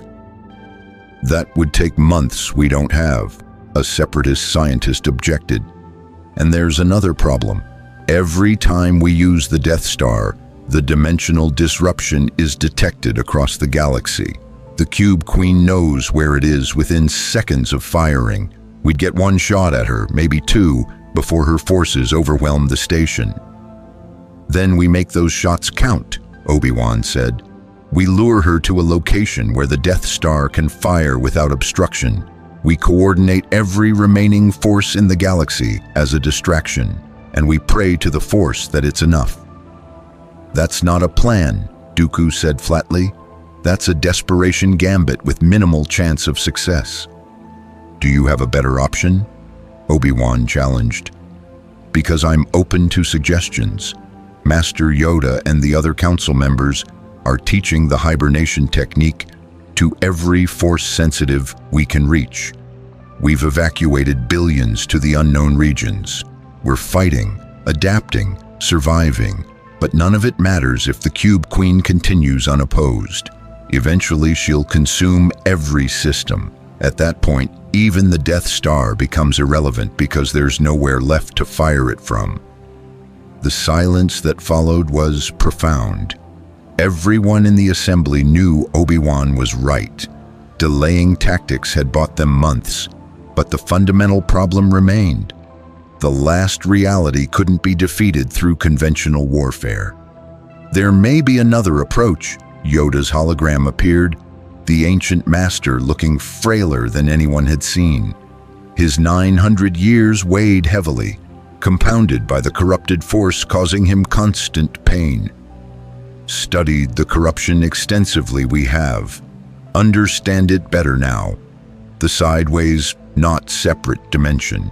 Connection to this reality it requires. The cubes serve as anchors. Destroy enough anchors simultaneously. We could sever the Cube Queen's connection to our galaxy, Dooku finished, his eyes widening. Force her back to the sideways permanently. She wouldn't be destroyed, but she'd lose her foothold here. How many cubes would we need to destroy simultaneously? Grievous asked. Thousands, Yoda admitted, across dozens of systems coordinated to the second. And even then, temporary the severing might be. Reconnect she could, given time. But time, it would buy us. Perhaps years. Years to do what?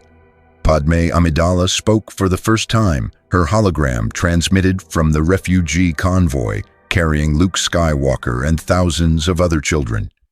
Years to Watch the corruption slowly return, years to huddle in the unknown regions waiting for inevitable extinction? What kind of future is that? Her voice cracked with emotion. Months of grief over Anakin's transformation, terror for her son's future, and bone-deep exhaustion from coordinating refugee operations. We can't win, everyone knows it. So why are we pretending? Why not evacuate everyone we can beyond the galaxy's edge and leave this place to the last reality? Because running only delays the inevitable, Palpatine said, his voice carrying unexpected steel. The Cube Queen has consumed entire realities. If we flee, she'll eventually follow. The only way humanity, the only way any of our species survives is if we stop her here, in this galaxy, now. With what? Padme demanded. We've tried everything. Weapons don't work. The Force barely works. Evacuation is temporary. Even your super weapon only damages her. What option are we missing? The question hung like an executioner's blade. What option were they missing? It was a voice from the shadows of the command center that answered. A voice no one had expected to hear again. Sacrifice, Darth Maul said, stepping into the holographic light. The Zabrak Sith Lord looked like he'd been through hell. His mechanical legs showed signs of corrupted damage. His tattooed face bore scars from dimensional energy, but his eyes burned with familiar fury, and his double-bladed lightsaber hummed at his side. Maul, Obi-Wan said with surprise, I thought you were dead. Coruscant fell 6 months ago. I survived, Maul said simply. Fought through corrupted zones, learned techniques even you Jedi haven't discovered. And I understand something you're all avoiding because it violates your precious morals. He looked directly at the assembly. The Cube Queen feeds on Force users, corrupts them, harvests their power. But what if we gave her something she couldn't digest? What if we corrupted ourselves first, on our terms, and became poison? Explain, Dooku demanded. The dark side of the Force is corruption, Maul said. We Sith embrace it, use it, master it. The Cube Queen's dimensional corruption operates on similar principles, rewriting matter and energy according to hostile patterns. But what happens when two corruptions try to occupy the same space? When dimensional rewriting encounters Force corruption that resists being rewritten. He pulled up holographic data, recordings of his own battles in corrupted zones.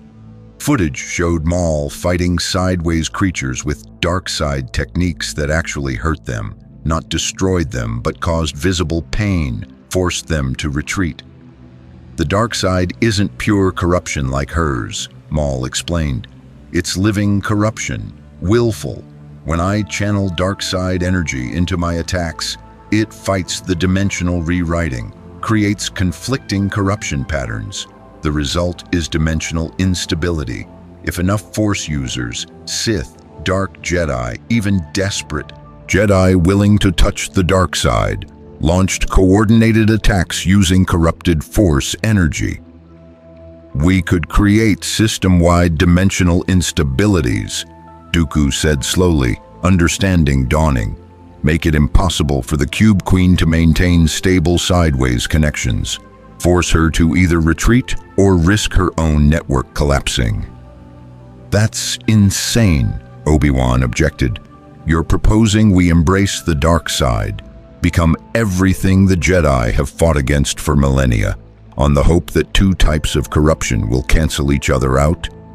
I'm proposing we use every weapon available, Maul countered. The Jedi way has failed. Light side resistance bought you months. Impressive. But months aren't enough. You need victory, and victory requires sacrifice, including your precious moral high ground. He's not entirely wrong, Palpatine said, and something in his voice made several present uncomfortable. The dark side is a tool. Used correctly, it could provide advantages we desperately need. I'm not suggesting mass conversion to Sith philosophy, but perhaps strategic application of dark side techniques in specific circumstances. Yoda's hologram flickered with distress. Down this path, darkness lies. Embrace the dark side even in desperation, and lose ourselves. We do. Become what we fight against. Or we become what's necessary to survive, Palpatine said. His tone carried unusual intensity, as if he was finally dropping a mask he'd worn for decades. Grandmaster, with all due respect, the Jedi Order's adherence to light side purity is admirable, but it's also inflexible. Reality demands adaptation, survival demands pragmatism, and victory demands doing things we'd never consider in peacetime. The assembly erupted in argument, Jedi defending their philosophy, Sith pushing for embracing darkness, military commanders trying to focus on practical tactics, civilian leaders terrified of losing moral authority in addition to physical territory. In the chaos, Obi-Wan noticed something. Palpatine's hologram flickered, not from transmission interference, but from something else. For just a moment, the Chancellor's form seemed to overlay with another image. Younger, more vital, eyes burning with yellow Sith fire. Then it was gone so quickly Obi-Wan questioned what he'd seen. Before the debate could continue, every sensor on Hope's refuge shrieked in alarm. The corrupted Force network lit up with activity, and through the viewports they watched as space itself tore open. A fleet emerged from the sideways. Not cubes this time, but actual ships. Vessels from 100 conquered realities, their designs alien and impossible, all corrupted and serving the last reality. At their center, a massive capital ship that hurt to perceive, the Cube Queen's personal flagship. This is the Cube Queen. Her voice resonated across every communication channel simultaneously. I've been watching your desperate planning, your pathetic attempts at resistance, and I've decided to demonstrate why all of it is futile. Space around Hope's refuge erupted with dimensional portals. Through them came not just sideways creatures, but corrupted beings the Assembly recognized. Transformed Jedi who'd been captured, corrupted clone troopers from lost battalions, even corrupted senators from worlds that had fallen, and at the front, leading the assault, was the crystalline form that had once been Anakin Skywalker. No, Padme's hologram whispered, her hand covering her mouth as she saw what her husband had become. The Chosen One serves me now, the Cube Queen said, as will all of you eventually, but I'm offering one final chance at mercy. Surrender. Let me corrupt your leadership peacefully. Accept that the last reality has won. Do this, and I'll allow your civilians to be transformed without pain. Resist, and I'll make the corruption agony. Choose now. Hope's Refuge's defensive systems activated. Every ship in the desperate fleet powered weapons. Both Republic and Separatist forces, Jedi and Sith, prepared for battle they knew was hopeless. Never, Obi-Wan said, igniting his lightsaber. We'll fight you until our last breath. Then watch as I take that breath, the Cube Queen said, and everything else you hold dear. The corrupted Anakin raised both hands. Dimensional energy gathered around him, power that made reality itself scream in protest. When he released it, the wave that erupted was apocalyptic. Hope's refuge shuddered as corruption washed across its hull. Systems failed. Soldiers screamed as their bodies began transforming. The defensive fleet scattered, ships breaking formation as dimensional distortions made coordinated tactics impossible. In the command center, Obi-Wan felt corruption touching his own Force connection. The resistance techniques Anakin had taught them held, but barely. He could feel his cellular structure beginning to change, feel his midichlorians turning against him. "Evacuate!" he shouted. "Everyone to escape pods! Scatter to designated fallback positions. Don't let them capture you." But even as he gave orders, Obi-Wan knew the truth they'd all been avoiding. They were losing the war, not gradually, but catastrophically. The Cube Queen had grown tired of methodical conquest. Now she was demonstrating what overwhelming force looked like when truly unleashed. Across the galaxy, similar attacks occurred simultaneously. Coordinated assaults on every major resistance position. The last reality was done playing games.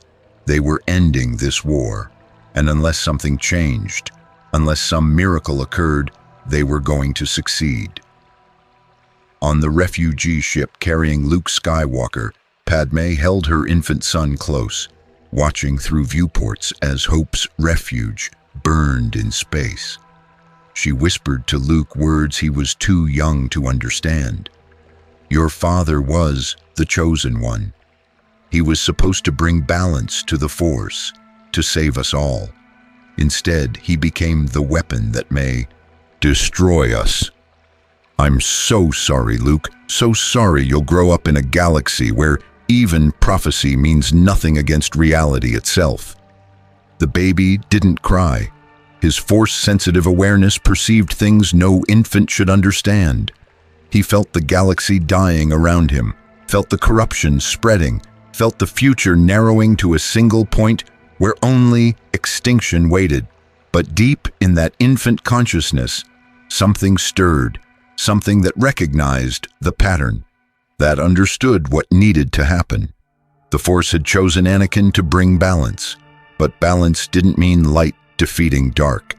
It meant finding synthesis between opposites, becoming the bridge between incompatible realities. Anakin had failed, had become fully corrupted, had lost himself to the sideways, but perhaps his son could succeed where he'd failed. Perhaps the true chosen one had just been born. Perhaps the prophecy was only beginning.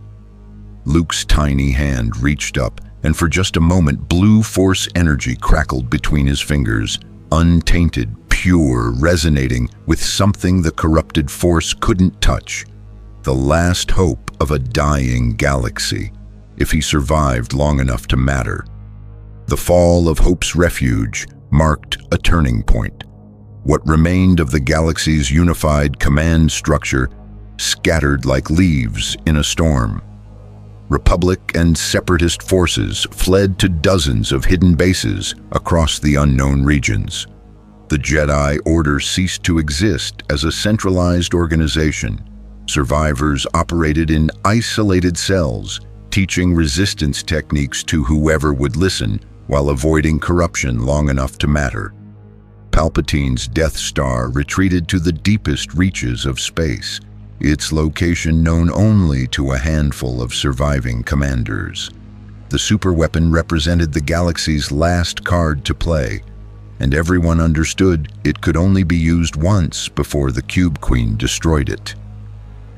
8 months into the invasion, on a nameless ice world in the unknown regions, Obi-Wan Kenobi met with the fractured remains of Jedi leadership. The gathering was pathetically small. Barely a dozen masters, twice as many knights, and a handful of Padawans who'd survived only through luck and Anakin's sacrifice one techniques. The cave they huddled in was shielded from sensors through ancient Force techniques, its walls lined with kyber crystals that had somehow remained uncorrupted. The crystals hummed with pure Force energy, creating a bubble of stability in a galaxy descending into dimensional chaos. "We need to discuss the unthinkable," Obi-Wan said without preamble. His gray beard was now streaked with purple from repeated exposure to corruption. His lightsaber flickered occasionally. Even kyber crystals were becoming unstable as the Force itself weakened. Maul's proposal, using the dark side as a weapon against dimensional corruption.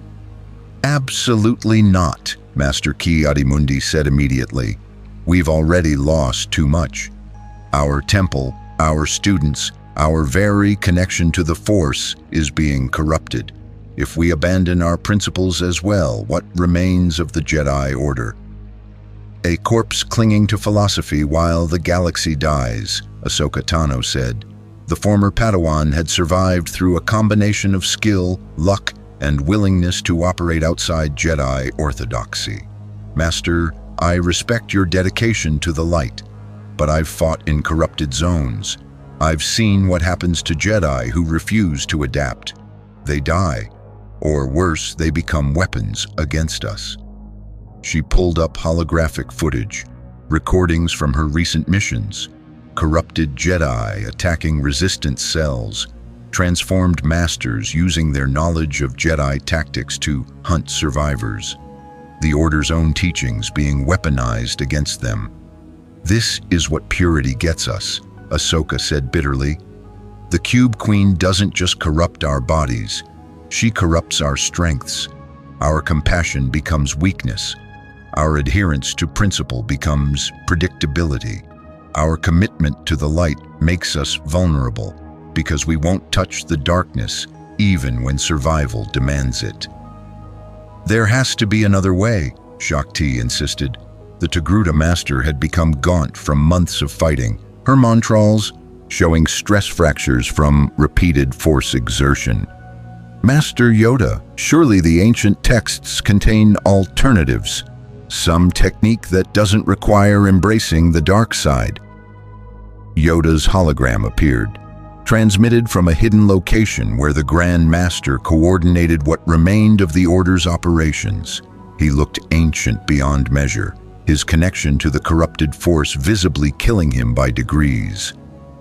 "Searched the archives I have," Yoda said, his voice barely above a whisper. "Studied techniques from 1,000 generations and found nothing. Nothing that works against this threat. The Force itself is being rewritten. Every technique we know, every power we wield, based on assumptions that no longer hold true." He paused, struggling with words. Perhaps right young Ahsoka is. Perhaps adapt we must, or die with our principles intact. Both outcomes terrible, but one at least offers slim chance of survival. The admission shattered something in the assembled Jedi. Their Grand Master, the wisest being in the Order, the guardian of their traditions, suggesting they abandon the light side. It was unthinkable, impossible. And yet, what choice remained? "If we do this," Obi-Wan said slowly, "it must be controlled, limited. We don't become Sith. We use dark side techniques as tools, nothing more. Specific applications against specific threats, and only by volunteers. Any Jedi who cannot accept this approach will be supported in their choice." "That's naive," Darth Maul's voice came from the shadows. The Zabrak Sith had been lurking at the cave's edge, tolerated because his expertise in dark side combat had proven valuable. "You can't use the dark side a little bit. It's not a tool you pick up and put down. It changes you, corrupts you. Every time you channel hatred, anger, fear, every time you touch that power, you become less Jedi and more Sith." "Then we become what we must," Obi-Wan said, his voice carrying steel. "Master Yoda, I volunteer to learn these techniques. If someone must carry this burden, better it be someone who's already compromised." He gestured to the purple veins spreading across his arms from repeated corruption exposure. "I'm already being changed. Might as well use that change for something productive." "Obi-Wan, no," Ahsoka began. "Yes," Obi-Wan cut her off. "I've thought about this for months. Every time I fight in corrupted zones, I feel it. The dimensional energy, the sideways trying to rewrite me. Anakin showed us that you can exist partially corrupted and still maintain identity, at least temporarily. What if we deliberately induce partial corruption in volunteer Force users, make them hybrid warriors who can fight in sideways territories without immediate transformation?" "That's madness," Ki-Adi-Mundi said. "You're proposing we let the enemy corrupt us in hopes we can control it. How is that different from simply surrendering?" It's different because we choose it, Obi-Wan said. Because we remain conscious. Because we use that corruption as a weapon rather than letting it use us. And because, frankly, Master, we're out of options. Every strategy we've tried has failed. Every principle we've clung to has been exploited against us. Either we adapt or we die. Those are the only choices left. The debate continued for hours, Jedi arguing philosophy while the galaxy burned around them. Some supported Obi-Wan's radical proposal. Others condemned it as betrayal of everything the Order represented. None could offer alternatives that weren't simply delaying inevitable extinction. The deadlock broke when Count Dooku's hologram appeared, unannounced, uninvited, but carrying information that demanded attention. Jedi, Dooku said, his aristocratic bearing maintained despite obvious exhaustion. I've been coordinating with the Separatist Science Council. We've made a discovery that changes everything. The Cube Queen isn't invincible. She has a weakness. Every Jedi leaned forward. Explain, Yoda demanded. The sideways dimension where conquered realities are stored, Dooku said, pulling up complex dimensional schematics. It's not infinite, it has finite capacity. Every reality the Cube Queen conquers requires dimensional storage space, and our scientists believe she's approaching that capacity. How does that help us? Ahsoka asked. Because if she absorbs the Star Wars galaxy while at maximum capacity, her dimensional storage will overflow, Dooku explained. The sideways will collapse. Every conquered reality, including ours, would be released simultaneously. The dimensional backlash would destroy the Cube Queen and likely scatter the last reality's forces across multiple realities where they couldn't coordinate. But our galaxy would still be corrupted, Obi-Wan objected. Released from the sideways, but fundamentally transformed. Everyone who was corrupted would remain corrupted. Yes, Dooku admitted, but the corruption would be locked, permanent but no longer spreading. The galaxy would be changed forever, but it would stop being consumed, and the uncorrupted survivors could rebuild something from the ruins. How do we force the sideways to overflow? Shaak Ti asked. We accelerate her conquest, Dooku said grimly. Make her absorb systems faster than her dimensional storage can process. Feed her the entire galaxy in weeks instead of months. Overload the sideways through sheer volume. The implications were staggering. You're proposing we help her conquer us, Ki-Adi-Mundi said with horror. Deliberately surrender systems to accelerate our own extinction. I'm proposing we turn her victory into her destruction, Dooku corrected. Yes, most of the galaxy will be corrupted. Billions will be transformed. But the last reality itself will collapse, and the survivors, those who use the resistance techniques, who hide in shielded locations, who avoid corruption until the collapse occurs, they'll inherit a galaxy where the threat is neutralized. What percentage survival? Yoda asked quietly. Dooku hesitated. Conservative estimates? 0.01%. Millions out of trillions. The number hung in the air like a death sentence. 0.01%. Effective extinction. Almost everyone dead or corrupted, with only fragments of civilization surviving to remember what had been lost. There has to be another way, Obi-Wan said, but his voice carried no conviction.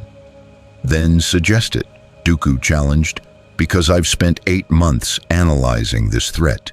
I've consulted with scientists from 100 species, Force users from dozens of traditions, military strategists who've fought in every major conflict this galaxy has seen.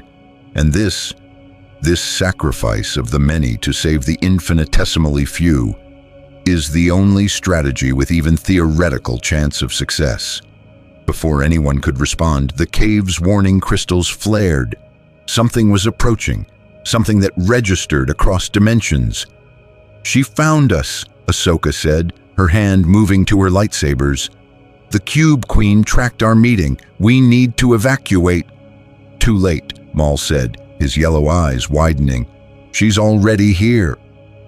Reality tore open in the cave's center.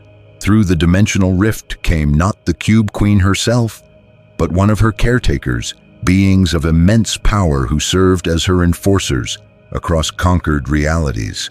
This one appeared vaguely humanoid, its body composed of constantly shifting geometric patterns that made it impossible to focus on directly. "Jedi!" It spoke with a voice like reality breaking. "The Queen commands your presence. She wishes to demonstrate why all your planning is meaningless." "We're not going anywhere with you," Obi-Wan said, his lightsaber igniting. "You misunderstand," the caretaker said. "This is not request. This is inevitability." It gestured, and every Jedi in the cave felt dimensional energy slam into them like a physical force. Their resistance techniques held, barely, but the pressure was immense. The caretaker was far more powerful than the sideways creatures they'd fought before. "Your techniques delay corruption," the caretaker continued. "They do not prevent it, and I have been ordered to demonstrate this truth." It moved with impossible speed, its form blurring across dimensions. Before anyone could react, it touched Master Ki-Adi-Mundi. The Syrian master didn't even have time to scream before corruption flooded through him. His resistance techniques shattered like glass. His cellular structure rewrote in seconds, and the being that remained was no longer Jedi. "No!" Obi-Wan lunged forward, lightsaber blazing. The blade passed through the caretaker without effect. It existed in dimensions his weapon couldn't reach. "All your defiance, all your strategies, all your hope." The caretaker's voice carried cruel amusement. "The Queen allows it because your struggle entertains her. But understand, you exist only because she permits it. The moment she tires of your resistance, you cease." It vanished through another dimensional rift, taking the corrupted Ki-Adi-Mundi with it. The remaining Jedi stood in stunned silence, the loss of another master hitting like a physical blow. "We can't keep meeting like this," Ahsoka said bitterly. "Every gathering risks exposure. Every coordination point becomes a target. We're more vulnerable united than scattered." "Then we scatter," Obi-Wan said. "Completely. No more coordinated command. No more central authority. Every cell operates independently, pursuing whatever strategy they think offers best survival chance. Some will use Dooku's overflow plan. Others will attempt Maul's dark side techniques. A few will maintain traditional Jedi methods. We try everything simultaneously and hope something works." "That's chaos," Shakti objected. "That's abandoning any pretense of unified resistance." "That's adaptation," Obi-Wan countered. "The Cube Queen expects unified command she can target and destroy. Instead, we give her chaos. Dozens of strategies she has to counter simultaneously. Maybe none of them work, but maybe, just maybe, one approach we haven't considered succeeds, where everything else has failed." Yoda's hologram flickered, the Grand Master's exhaustion evident. "Agree, I do. Scatter we must. Trust in the Force we must. And hope that somewhere, somehow, a path to survival exists we have not yet perceived." The meeting dissolved. Jedi fleeing through hidden hyperspace routes to destinations they shared with no one.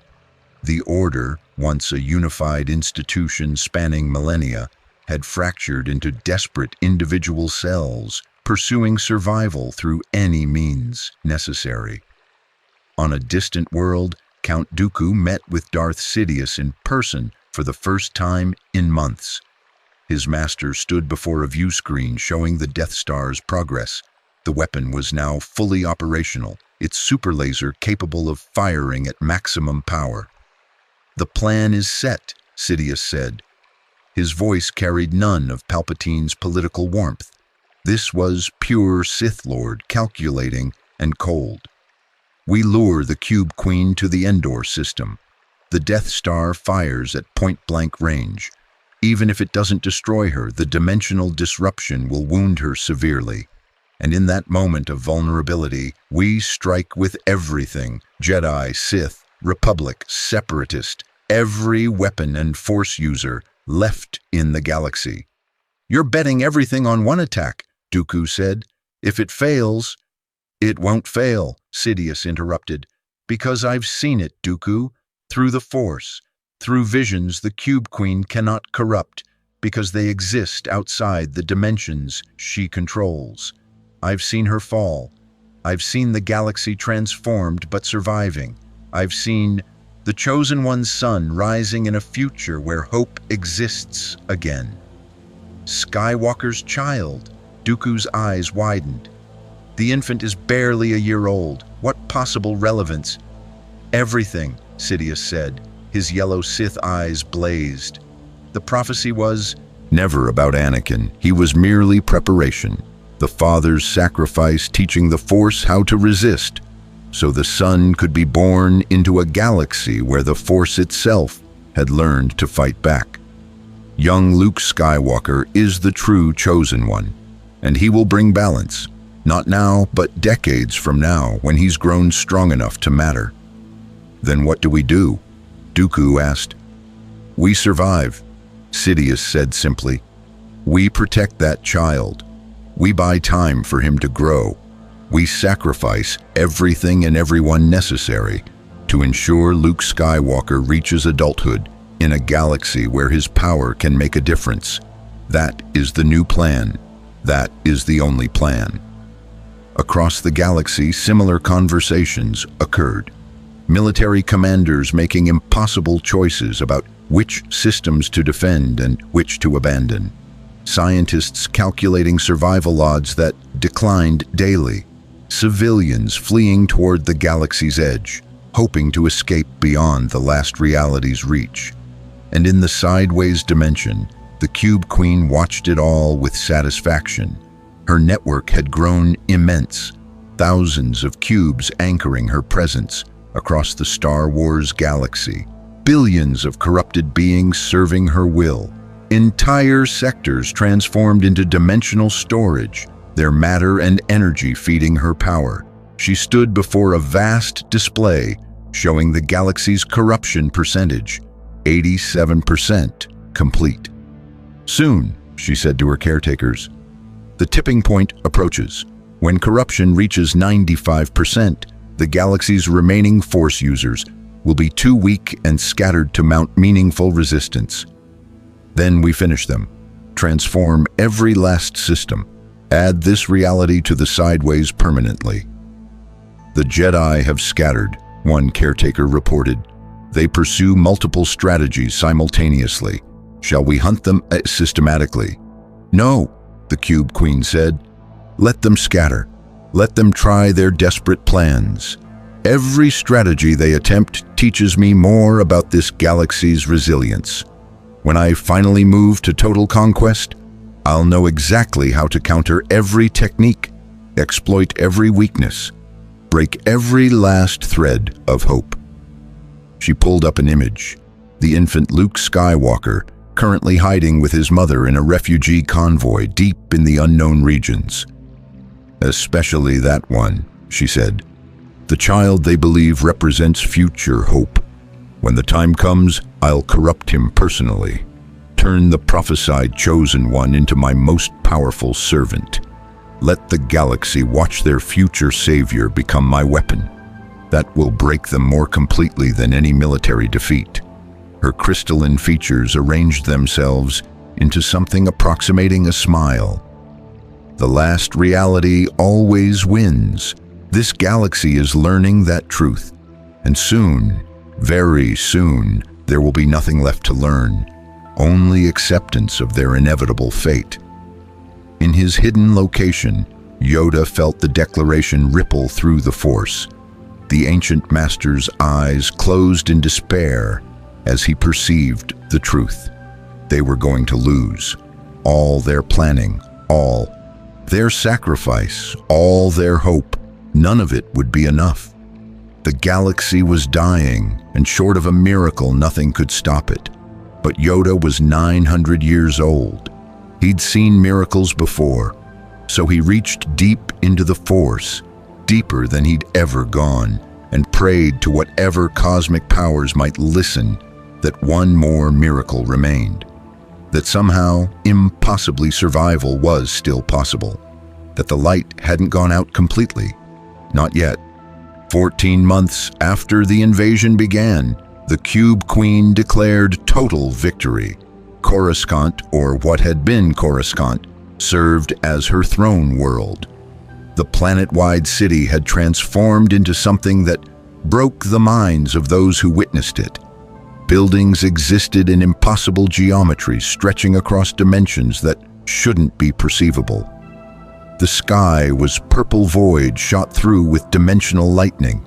The very ground pulsed with sideways energy, organic yet crystalline, alive yet fundamentally wrong. At the planet's core, where the Senate building had once stood, the Cube Queen established her palace, a structure so vast it could be seen from orbit, so complex it seemed to shift and reconfigure itself constantly, so alien that looking at it directly caused physical pain to being still anchored in normal reality. She sat upon a throne constructed from compressed cubes, each one representing a conquered system, their dimensional energy feeding her power continuously. Around her, the transformed beings who'd once been the galaxy's most powerful figures served as her court. The thing that had been Anakin Skywalker stood at her right hand, its crystalline form crackling with corrupted Force energy. Beside it, the corrupted Mace Windu served as enforcer. Further back, dozens of transformed Jedi Masters, Sith Lords, and military commanders formed her honor guard. Consciousness trapped within sideways bodies, aware of what they'd become, but helpless to resist her will. "Bring forth the prisoner," the Cube Queen commanded. Through dimensional portals came caretakers dragging a figure in tattered Jedi robes. Obi-Wan Kenobi, captured 3 days prior during a desperate raid on a corrupted foundry world, was forced to his knees before the throne. His connection to the Force was barely functional, corrupted by months of exposure. Purple veins covered half his body, but his eyes still burned with defiance. "Master Kenobi," the Cube Queen said with mock courtesy. "The great negotiator, the legendary Jedi who trained the Chosen One. How does it feel witnessing your failure?" "I'm still standing," Obi-Wan rasped. "That means I haven't failed yet." "You're kneeling," she corrected, "and you're standing only because I permit it. Your galaxy is 94% corrupted. Fewer than 300 billion beings remain uncorrupted out of trillions. Your Jedi Order is scattered beyond recovery. Your Republic has collapsed. Your Separatists have surrendered. Even your vaunted Death Star sits dormant because its crew knows firing it would only bring my immediate attention." She leaned forward, her crystalline face inches from his. "You have lost, Obi-Wan Kenobi, utterly, completely. The only question remaining is whether you accept corruption willingly or force me to make it agonizing."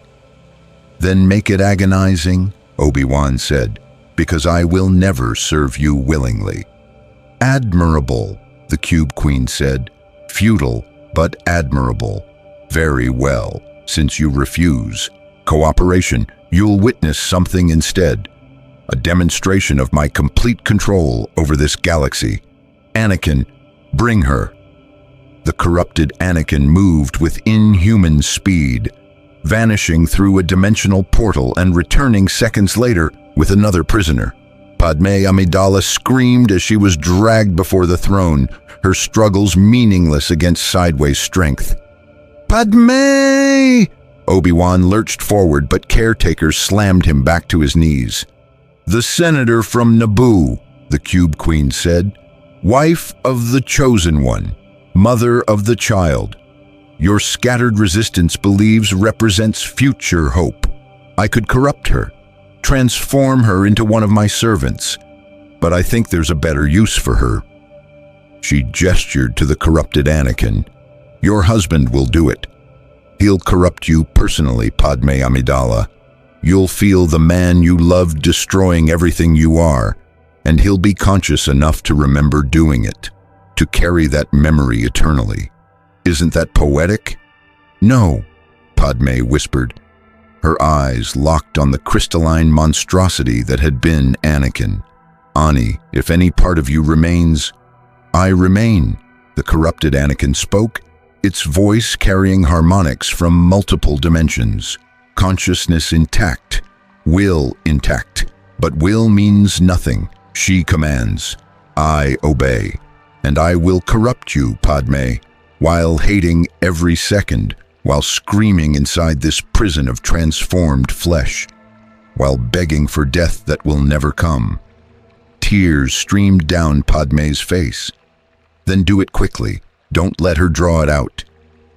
"Oh, but I will draw it out," the Cube Queen said. "Corruption of a Force-sensitive spouse carries unique resonance. Your midi-chlorians will react to his, creating feedback that makes the transformation exquisitely slow. Hours, perhaps. Time enough for every memory you shared to be violated by the process. Time enough for your love to become the weapon that destroys you." "Stop this," Obi-Wan shouted. "Your quarrel is with me. Let her go." "My quarrel is with existence itself," the Cube Queen corrected. "But you're right that this concerns you. You'll watch, Master Kenobi. You'll witness the corruption of the woman your apprentice loved. You'll see firsthand what happens to those who resist the last reality. And then, when her transformation completes, you'll join her. 2 more servants for my eternal collection." The corrupted Anakin reached toward Padme with a crystalline hand. She didn't flinch, didn't beg. She simply looked at Obi-Wan with an expression that said everything. "Protect Luke, whatever happens. Protect my son." Then dimensional energy began to flow. Padme's scream echoed across Coruscant. Her body convulsed as corruption flooded through her cells. But the Cube Queen had been truthful. It was slow, agonizingly slow. Every second stretched into eternity as Padme felt herself being rewritten at the molecular level, and the corrupted Anakin, forced to channel the energy, experienced every moment of his wife's suffering while unable to stop his own actions. Obi-Wan looked away, unable to watch. But the Cube Queen's power forced his eyes open, forced him to witness every second. "This is what rebellion earns," the Cube Queen said. "This is what resistance purchases. Look at her, Kenobi. Look at what your defiance has cost." The torture continued for 3 hours. By the end, Padme Amidala no longer existed. The thing that remained, crystalline, glowing with dimensional fire, consciousness trapped within corrupted form, was added to the Cube Queen's court. "Now you," the Cube Queen said to Obi-Wan. "Your turn. Any last words?" Obi-Wan raised his head. Blood ran from his eyes. The strain of being forced to watch had caused physical damage, but his voice carried unexpected calm. "Yes, thank you." The Cube Queen paused. "Thank you?" "For being predictable," Obi-Wan said. "For bringing me here. For demonstrating your power. For keeping me alive long enough to see the throne room. Because now I know where you are, and more importantly," he smiled through bloodied teeth, "now so does the Death Star." The Cube Queen's expression shifted from amusement to realization. "No, you couldn't have—" "Transponder in my molar," Obi-Wan said. "Active since capture, broadcasting coordinates continuously. You wanted to demonstrate your power. Congratulations. You just gave us our one shot."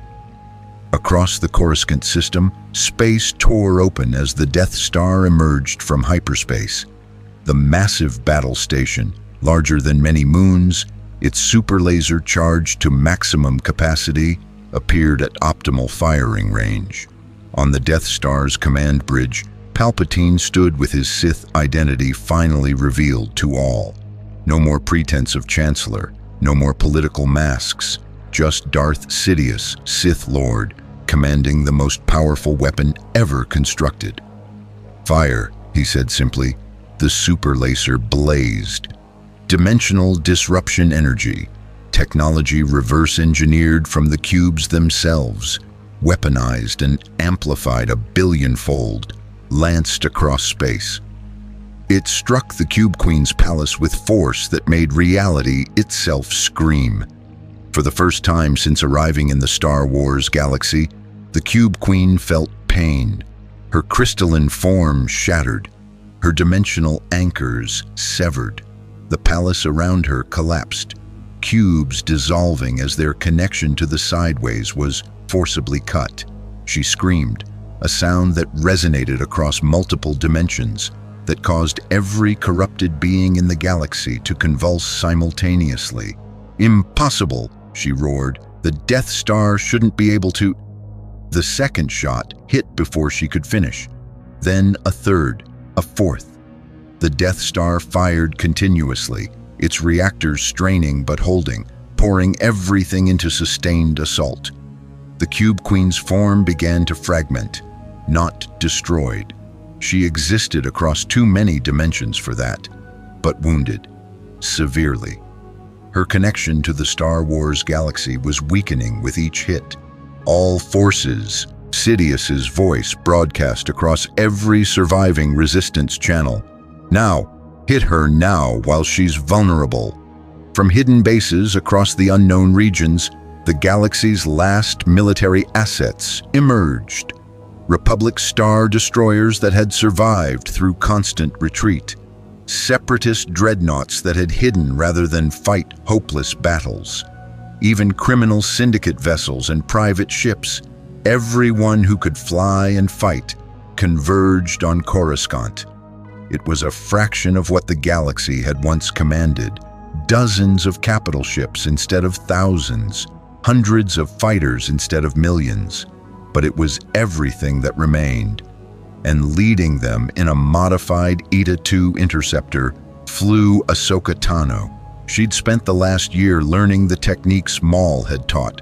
Controlled dark side channeling, corruption resistance through accepting partial transformation, fighting sideways creatures on their own terms.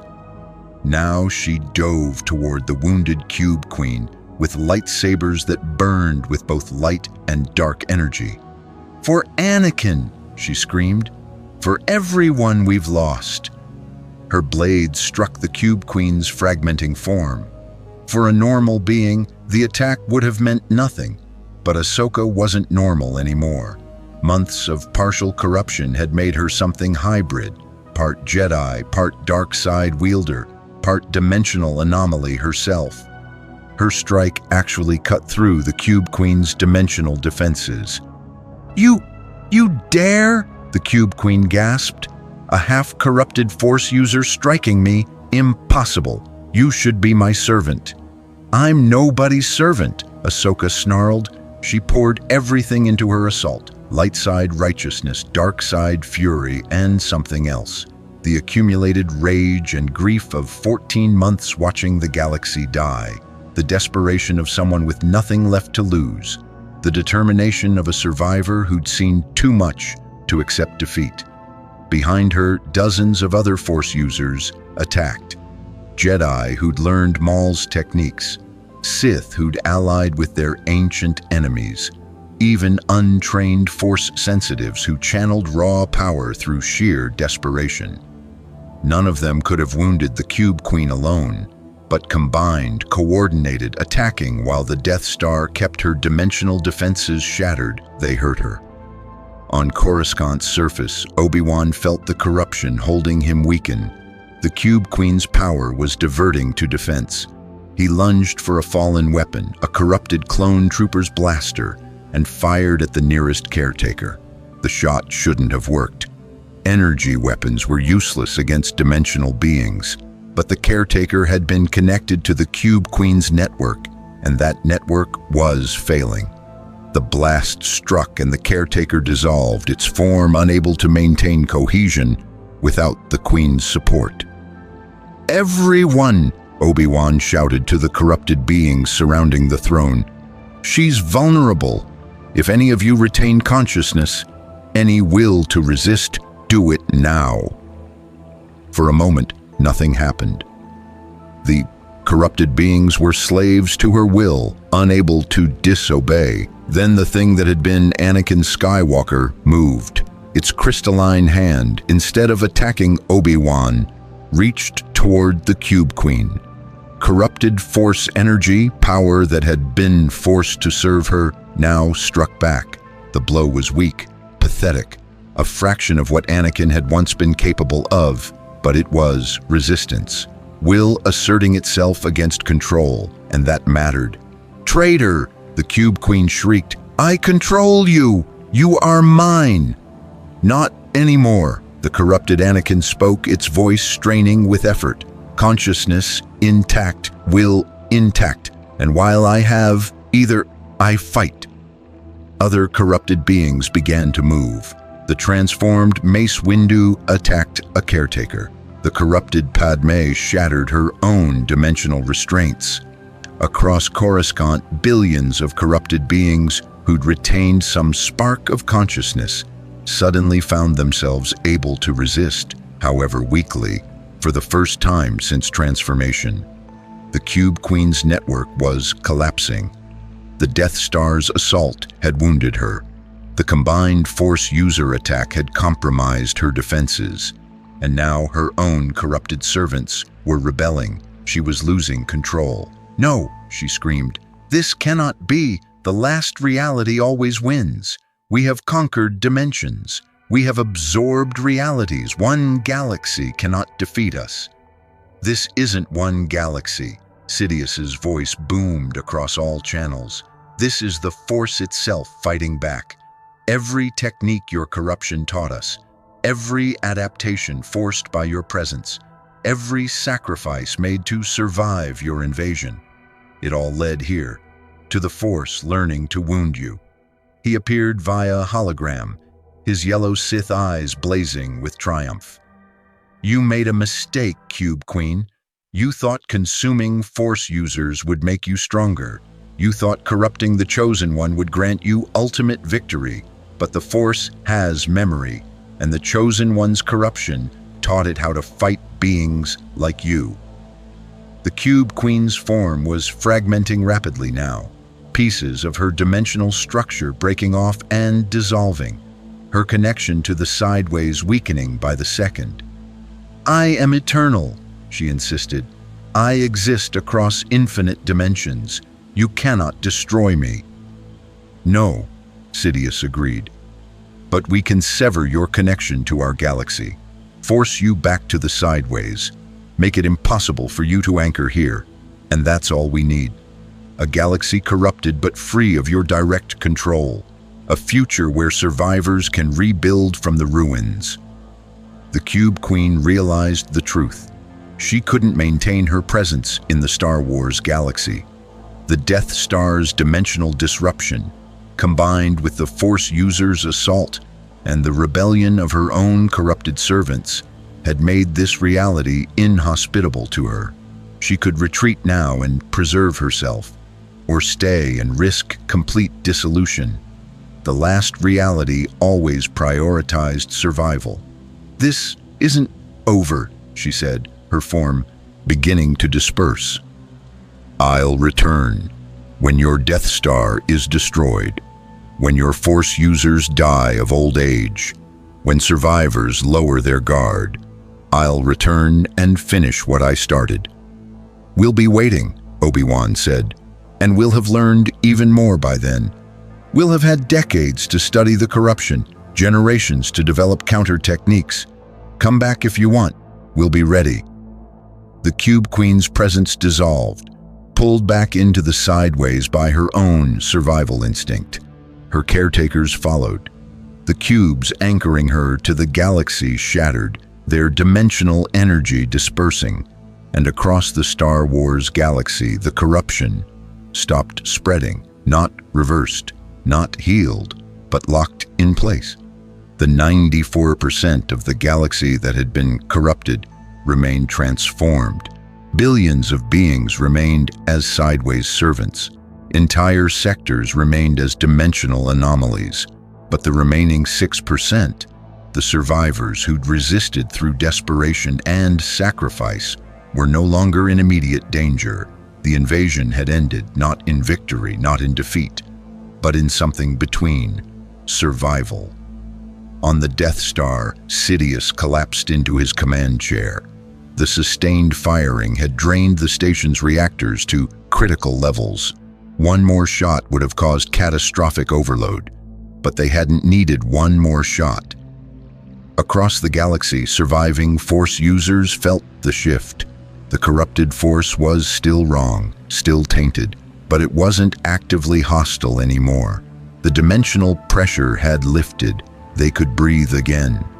In the unknown regions, in a hidden refugee convoy, Yoda felt the change and allowed himself a smile, the first in 14 months.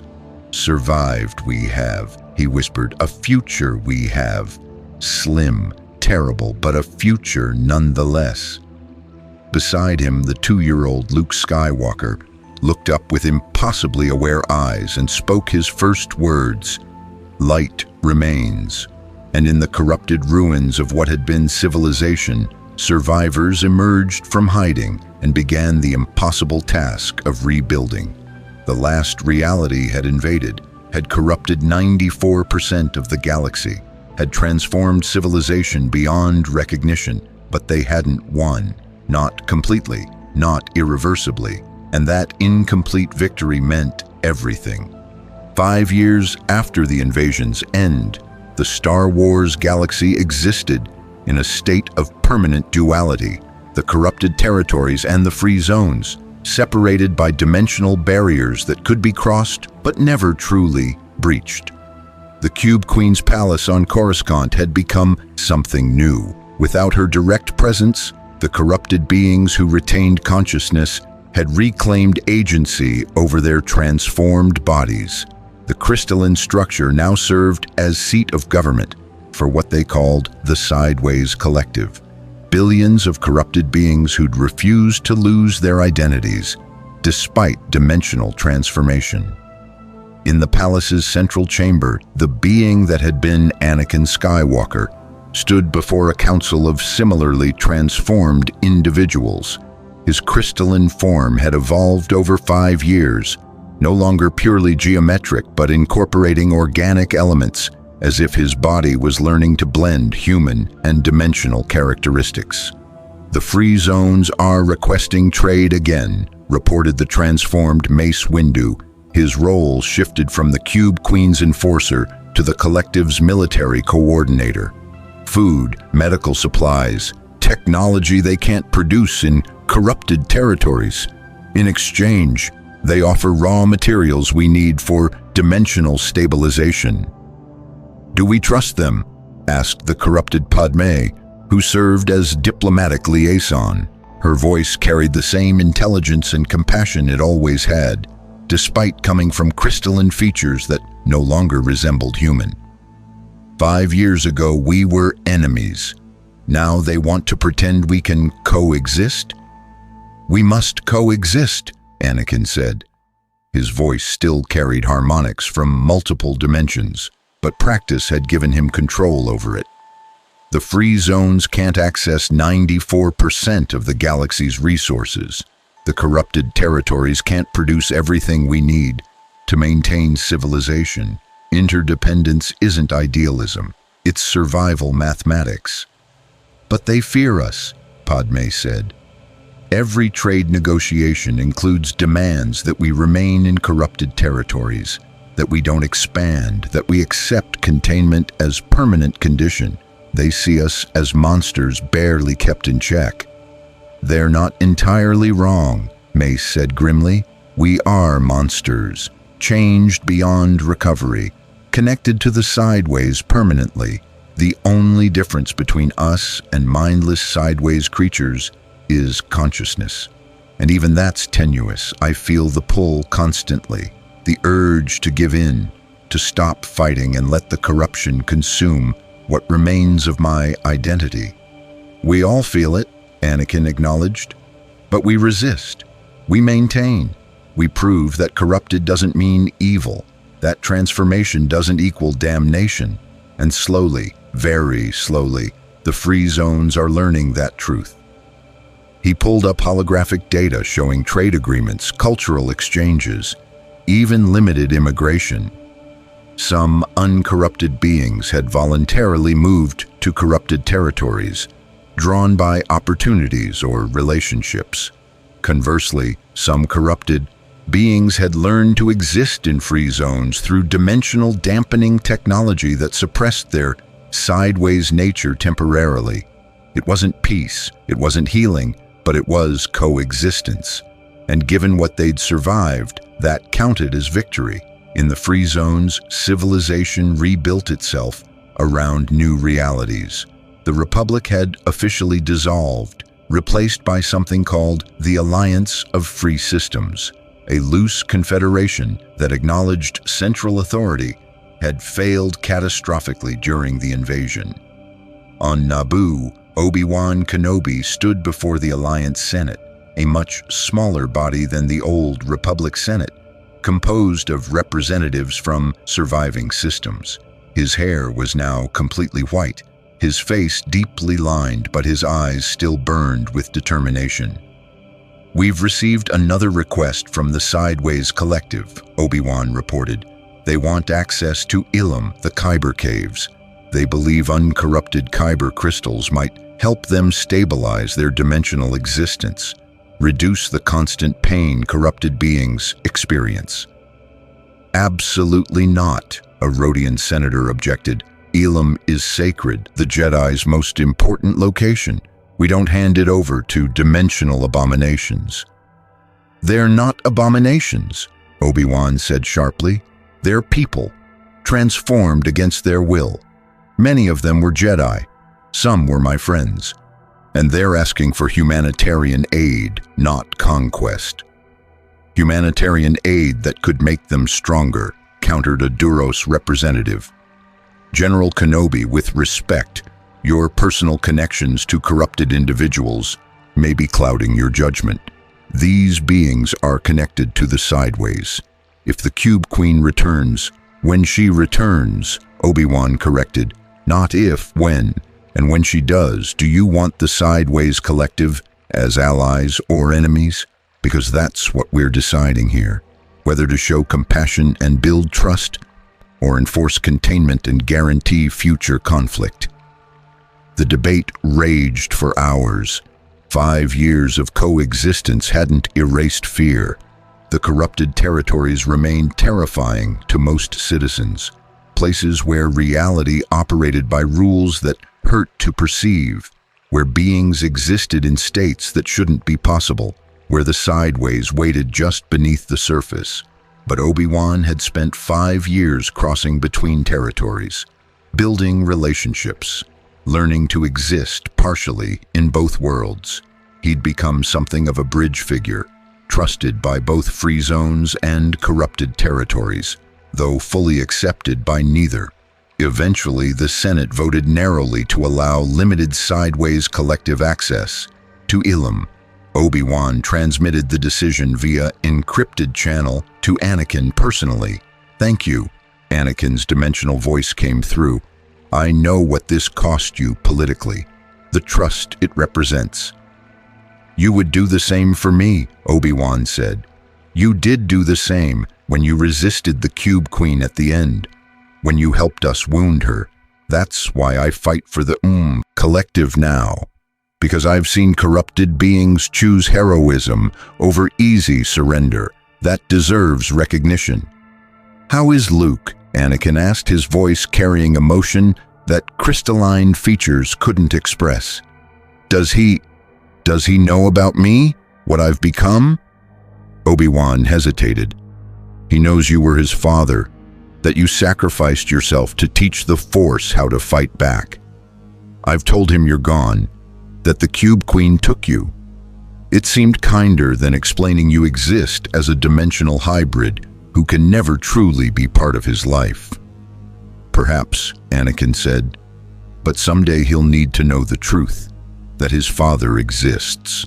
That transformation doesn't equal death, that even corrupted beings can make meaningful choices. When he's old enough to understand, Obi-Wan promised.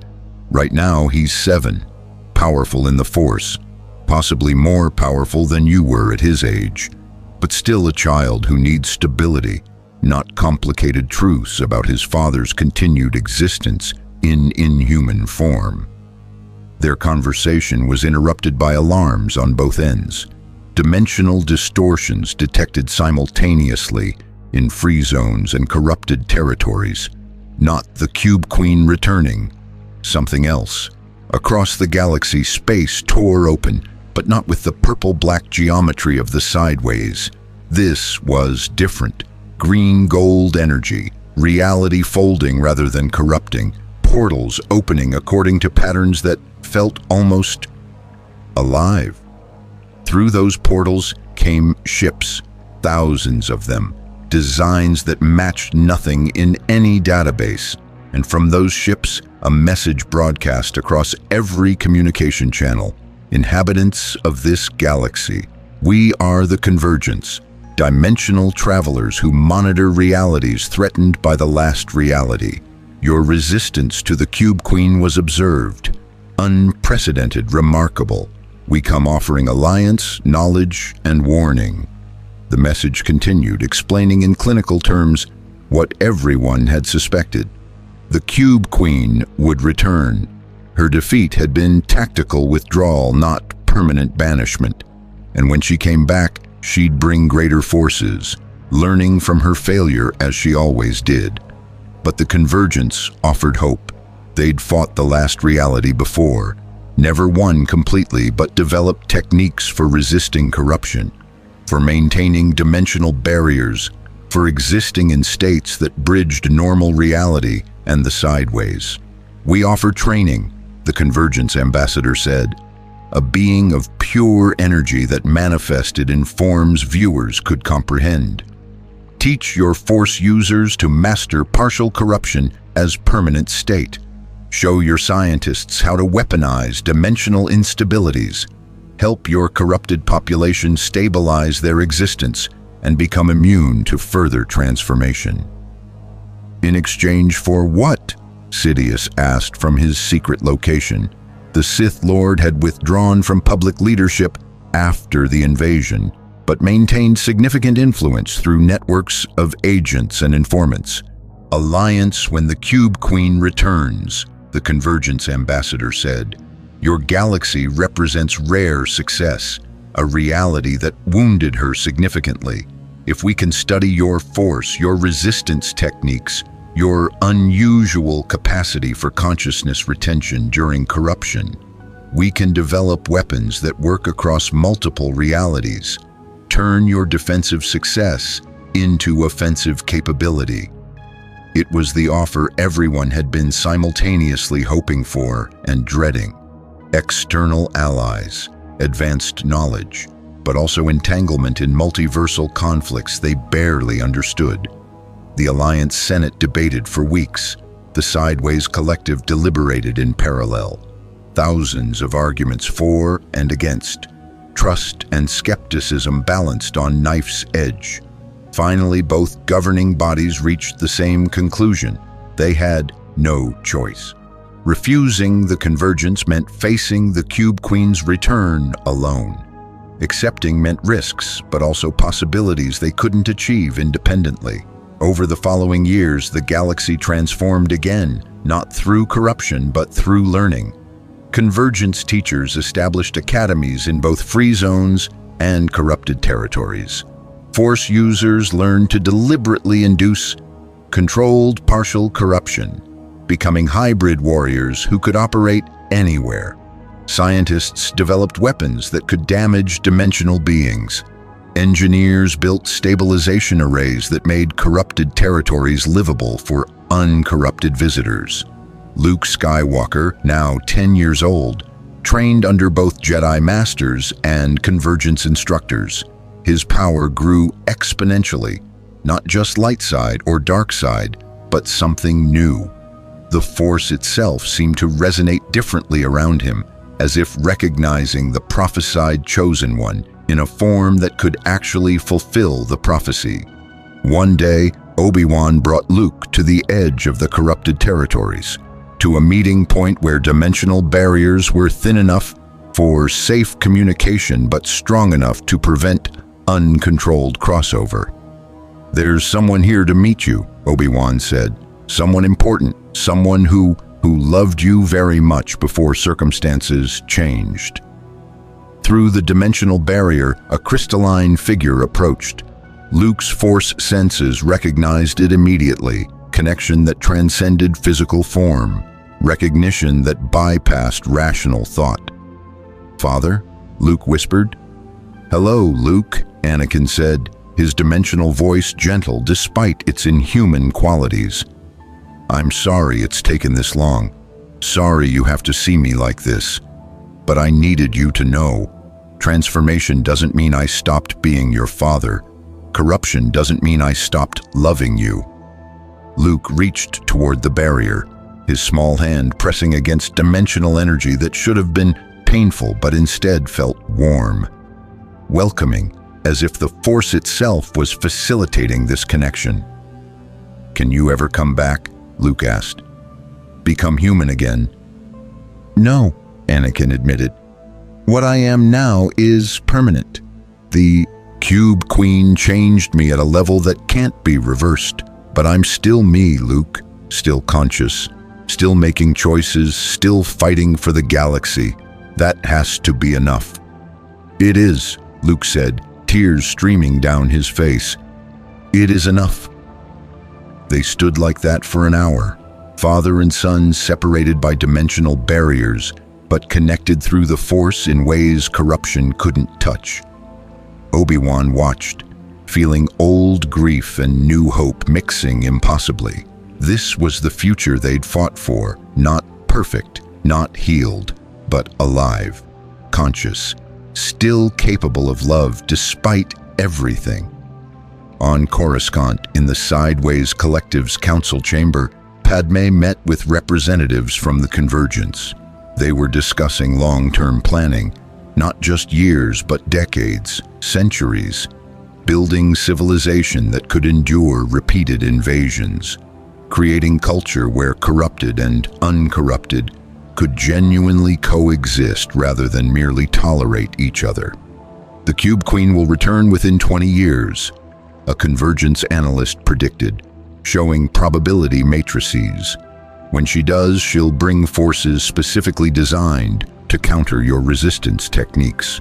Your only advantage is that she underestimates how much your galaxy has learned since her departure." "Then we'll teach her another lesson," Padme said. Her crystalline features arranged themselves into something approaching her old determination. "We survived the invasion. We maintained consciousness through corruption. We've had years to study the Sideways, to understand dimensional mechanics, to prepare for her return. When she comes back, she'll find we're not the same galaxy she left." "You sound confident," the analyst observed. "I'm terrified," Padme admitted. "But terror doesn't help. Action does. Preparation does. Building alliances and developing weapons and training the next generation. That's how we survive. Not through confidence, but through refusing to surrender, even when surrender seems rational." Across the galaxy, similar conversations occurred. Military forces training in new tactics, scientists developing experimental weapons, diplomats negotiating treaties between free zones and corrupted territories, civilians learning to live in a galaxy permanently changed, but not permanently defeated. The Death Star had been decommissioned, its super laser too dangerous, its mere existence too threatening. But its core technology had been distributed. Smaller dimensional disruptors, portable devices that could wound dimensional beings, weapons accessible to entire fleets rather than concentrated in one battle station. Sidious watched it all from shadows, his yellow eyes calculating. The Sith Lord had achieved something remarkable. An empire without formal authority. He controlled no territory, commanded no armies, held no official position, but his networks of influence touched everything, and he understood something others missed. The Cube Queen's return was inevitable, but so was Luke, Skywalker's destiny. The true chosen one would face the last reality when he reached adulthood, and that confrontation would determine not just this galaxy's fate, but potentially the balance of dimensional power across all realities. Sidious intended to ensure Luke survived to face that destiny, not from altruism but from recognition that the boy represented their best chance at permanent victory. Everything else, the alliances, the weapons, the preparations, was buying time. Time for Luke to grow, to learn, to become strong enough to face a threat that had conquered dimensions. In the Jedi temple that had been rebuilt on a free zone world, young Luke meditated under Yoda's instruction. The ancient master was approaching the end of his life. 950 years of existence, the last decade spent fighting corruption that had permanently weakened him. "Strong you are, young Skywalker," Yoda said. "Stronger than your father was at your age. Perhaps strong enough for what comes, but strength alone, not enough it is. Understand the enemy you must. Know the sideways, know corruption from within, not just as observer." "You're saying I should let myself be partially corrupted," Luke said. "Like the hybrid warriors the Convergence trains." "Dangerous it would be," Yoda acknowledged. "Partial corruption always risks becoming total, but advantage it would grant. Ability to fight where others cannot. Immunity to techniques that destroyed entire Jedi generations. The question is, willing to risk yourself, are you, for the galaxy's future?" Luke thought of his father, existing as crystalline hybrid, conscious but transformed. Thought of billions of corrupted beings maintaining their identities through sheer will. Thought of the galaxy he'd inherited, broken but alive, changed but not defeated. "Yes," he said, "I'm willing. Whatever it takes to protect what we've built, whatever sacrifice is needed to ensure the Cube Queen loses permanently next time, I'll do it." Yoda nodded slowly. "Then begin we shall. But remember, young one, the dark path, easy it is. Corruption, seductive it is. Once started, stopping becomes difficult. Promise me, your identity you will preserve. Your consciousness you will maintain. Become weapon you may, but lose yourself you will not." "I promise," Luke said, and in the sideways dimension, the Cube Queen felt the declaration ripple across dimensional barriers. She paused in her reconstruction. Her form had taken years to fully recover from the Death Star's assault, and smiled. "Good," she said to her caretakers. "Let the boy corrupt himself. Let him believe partial transformation grants advantage. When I return, I'll show him that all corruption eventually leads to me. That choosing corruption, even controlled, is choosing to serve the last reality eventually." Her crystalline features reformed, her power gathering.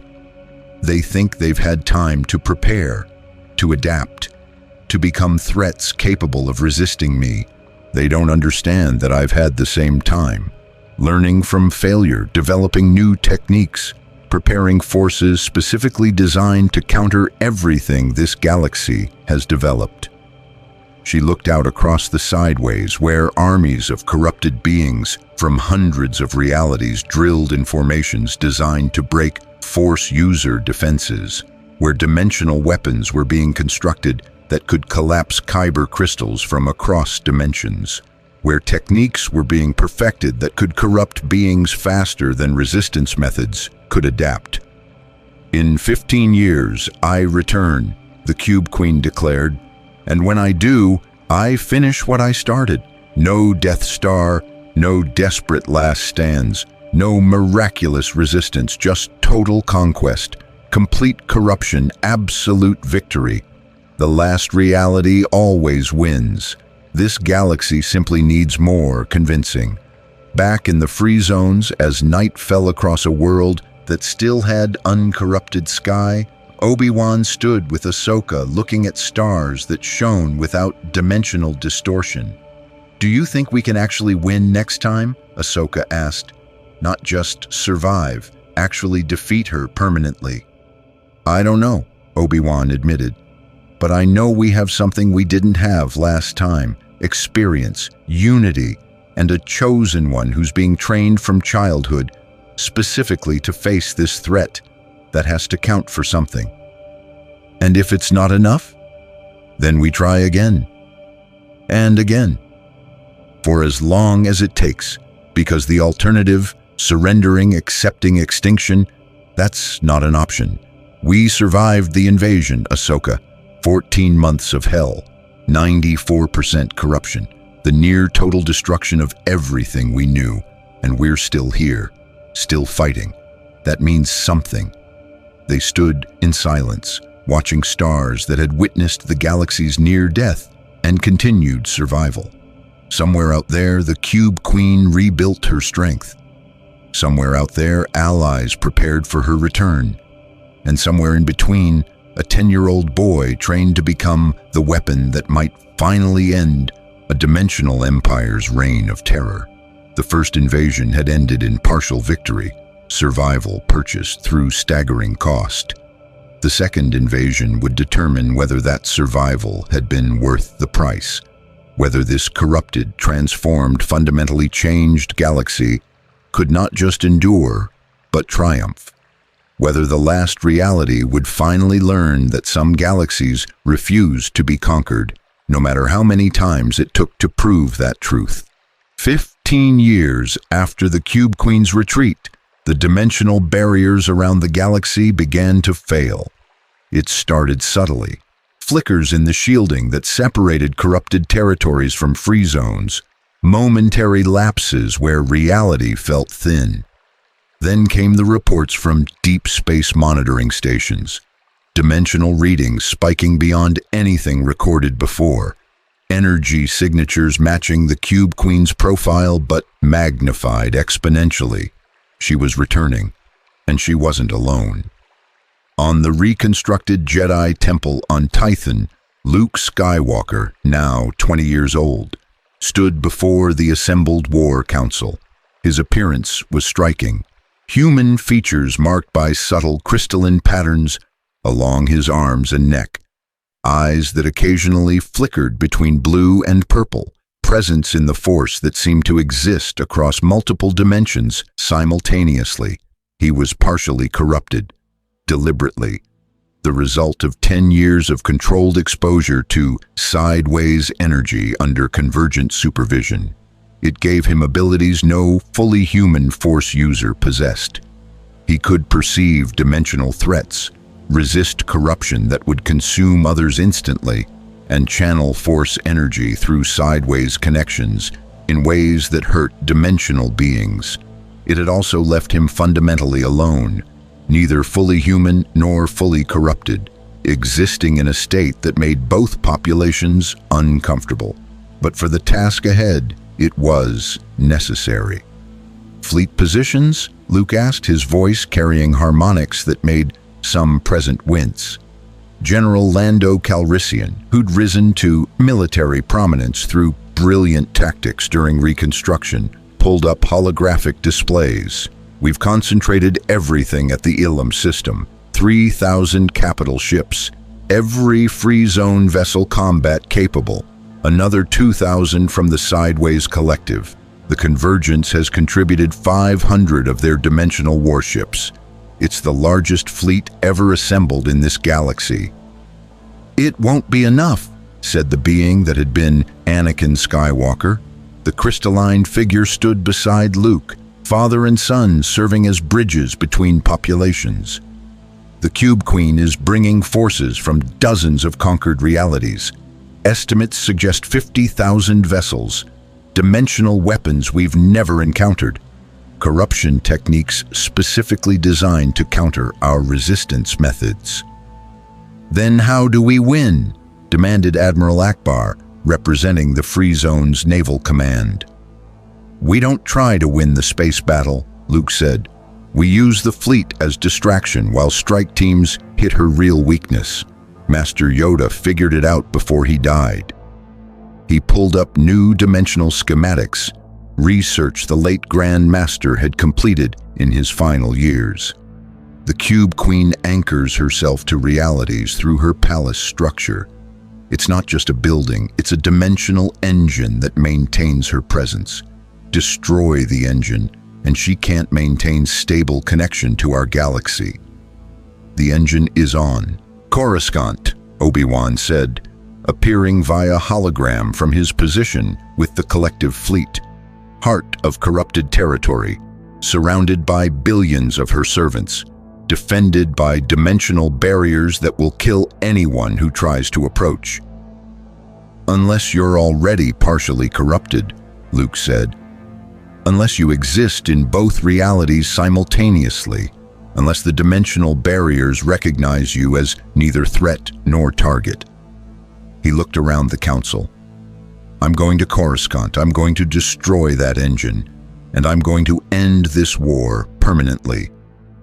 "That's a suicide mission," Lando objected. "Even if you reach the engine, the Cube Queen will be there. You'd face her directly.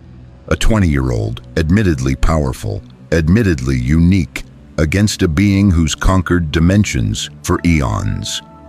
"The prophecy says he'll bring balance," Ahsoka said quietly. She'd become one of Luke's primary teachers, her own hybrid nature making her one of the few who understood what he'd become. Maybe this is what that means. Not destroying darkness or light, but balancing dimensional forces, becoming living proof that corruption and consciousness can coexist. That transformation doesn't equal damnation. Or maybe the prophecy is just words we cling to because admitting we're facing impossible odds is too terrifying, countered a Bothan intelligence officer. "Either way, we're out of options," Luke said with finality. "The Cube Queen arrives in 72 hours. Either I destroy the engine before she fully manifests, or we fight a war we cannot win. Those are the only choices." The council dissolved into frantic preparation. Fleets repositioned. Weapons were distributed. Evacuation plans finalized for civilians who might survive if the free zones fell. Contingencies upon contingencies, all built around the slim hope that Luke's mission would succeed. In the corrupted territories, similar preparations occurred.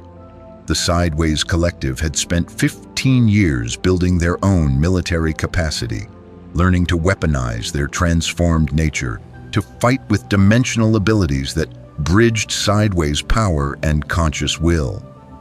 Anakin addressed a gathered army of crystalline warriors, former Jedi, former Sith, former soldiers who'd maintained their identities through 15 years of temptation to surrender consciousness. "When she returns," Anakin said, his voice resonating across multiple dimensions, "she'll expect us to kneel, to remember what it felt like when she controlled us completely, to surrender because resistance once failed catastrophically. But we're not the beings she left 15 years ago. We've learned to master our corruption, to use dimensional power without losing ourselves, to be conscious weapons instead of mindless servants."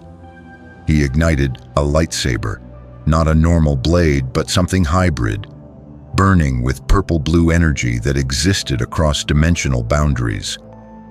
The collective stands with the free zones, corrupted and uncorrupted, fighting as one. And we will show the Cube Queen that this galaxy, this impossible, resilient, absolutely refusing to die galaxy, cannot be conquered, not permanently, not while even one being chooses resistance over submission. The army roared approval, their crystalline forms blazing with power. In the Sideways dimension, The Cube Queen felt their defiance and smiled. She stood aboard her flagship, a vessel the size of a small moon, constructed from compressed realities and powered by dimensional engines that could rewrite physics across light years. Around her, the assembled might of the last reality prepared for departure. Fleets from conquered galaxies, dimensional weapons designed to collapse Force users' connections to their mystical energy, corruption techniques that could transform beings in seconds rather than hours. Everything learned from her previous defeat, weaponized and multiplied. "They think 15 years of preparation matters," she said to her caretakers. "They've built fleets, trained hybrid warriors, developed weapons, all of it meaningless against what we bring." She pulled up tactical displays showing the Star Wars galaxy, its current state of partial corruption frozen but recoverable. This time, no gradual conquest, no methodical corruption. We manifest at full strength across 50 systems simultaneously, overwhelm their defenses through sheer force, and while their fleets die in space, I personally oversee the corruption of their chosen one. Her crystalline features arranged themselves into cruel anticipation. Luke Skywalker, the boy who deliberately corrupted himself thinking it granted immunity, who spent a decade becoming hybrid warrior, who believes he's prepared to face me. I'll enjoy showing him that all his preparation accomplished was making him easier to corrupt completely. The partially transformed fall fastest. They've already accepted corruption's touch. They've already opened themselves to the sideways. They just don't realize they've already lost. She gestured and reality tore open. Through the massive dimensional rift, her fleet began to emerge, thousands of vessels appearing above dozens of systems simultaneously. The invasion had begun. At Ilum, the defensive fleet engaged immediately. Capital ships opened fire with dimensional disruptors, weapons that could actually damage Cube Queen's vessels. Starfighters swarmed using tactics developed specifically for dimensional combat. Force users aboard flagships channeled coordinated power, creating barriers that slowed dimensional weapons. For the first few hours, it seemed to work. The galaxy's defenses held. Ships were lost, yes, hundreds within the first engagement, but the last reality's fleet was taking damage too. Real damage. Vessels destroyed rather than simply regenerating. Progress that justified 15 years of preparation. Then the Cube Queen arrived personally. Her flagship emerged from the sideways directly above Elam, and when she manifested, reality itself buckled. The Kyber Caves, uncorrupted for 15 years, sacred ground that had resisted dimensional taint, began transforming. Crystals that had powered lightsabers for millennia turned purple-black, their force connection corrupting into something alien and wrong. Witness what true power looks like, the Cube Queen broadcast across all channels. Your weapons wound my servants. Your tactics delay inevitable defeat. Your hybrid warriors pretend resistance matters. But I am beyond all of that. I am the last reality, and I have come to finish what I started. She raised both arms, and corruption erupted from her flagship like a tidal wave. Not the gradual cellular rewriting from 15 years ago, but instant transformation on a planetary scale. Ilum's surface, ice, stone, atmosphere, all of it converted simultaneously into sideways territory. The defensive fleets scattered, ships fleeing in every direction, as Ilum became a dimensional wound in real space. Thousands died in seconds. Tens of thousands corrupted. The carefully coordinated defense collapsed into chaos. "All forces!" Lando's voice cut through the panic. "Execute dispersal pattern Omega. Split into cell formations. Don't let her concentrate fire. And someone tell me Luke is en route to Coruscant, because if that engine isn't destroyed soon, this battle becomes meaningless." on a small stealth ship racing through corrupted space toward Coruscant. Luke felt the deaths rippling through the Force, felt Ilum falling, felt the Cube Queen's power, so much greater than 15 years ago, magnified by conquered realities, enhanced by time spent studying this galaxy's resistance methods. Beside him, Ahsoka piloted with desperate skill, weaving between dimensional distortions and pursuing sideways creatures. "We're not going to make it," she said, reading sensor data. "Coruscant's defenses have quintupled. They know we're coming. The Cube Queen has repositioned forces specifically to stop this mission." "Then we don't go directly," Luke said. "We use the collective's backup route, through the most heavily corrupted territories where dimensional barriers are thinnest, where my hybrid nature gives us advantage." "That route will kill anyone still fully human," Ahsoka warned. "The corruption in those zones is absolute. I can survive maybe an hour before transformation completes. You might last longer, but neither of us will reach Coruscant conscious if we take that path." "We will if my father helps," Luke said. He activated encrypted communications to Anakin's position with the collective fleet. "I need you to clear a path through Sector 7. The old Temple District, it's suicide for anyone else. But you've existed there for 15 years. You know the dimensional currents. Can you guide us?" Static filled the channel, dimensional interference making communication nearly impossible. Then Anakin's voice came through, distorted but recognizable. "I can guide you. But Luke, the corruption in that sector nearly consumed me dozens of times. Even with my mastery, it's constant battle to maintain identity. You're strong, but you're young. You might not—" "I know the risks," Luke interrupted, "but it's the only way. Either we try this or abandon the mission completely. Choose, Father." Silence. Then, "I'll meet you at the sector boundary. Together we'll make it through.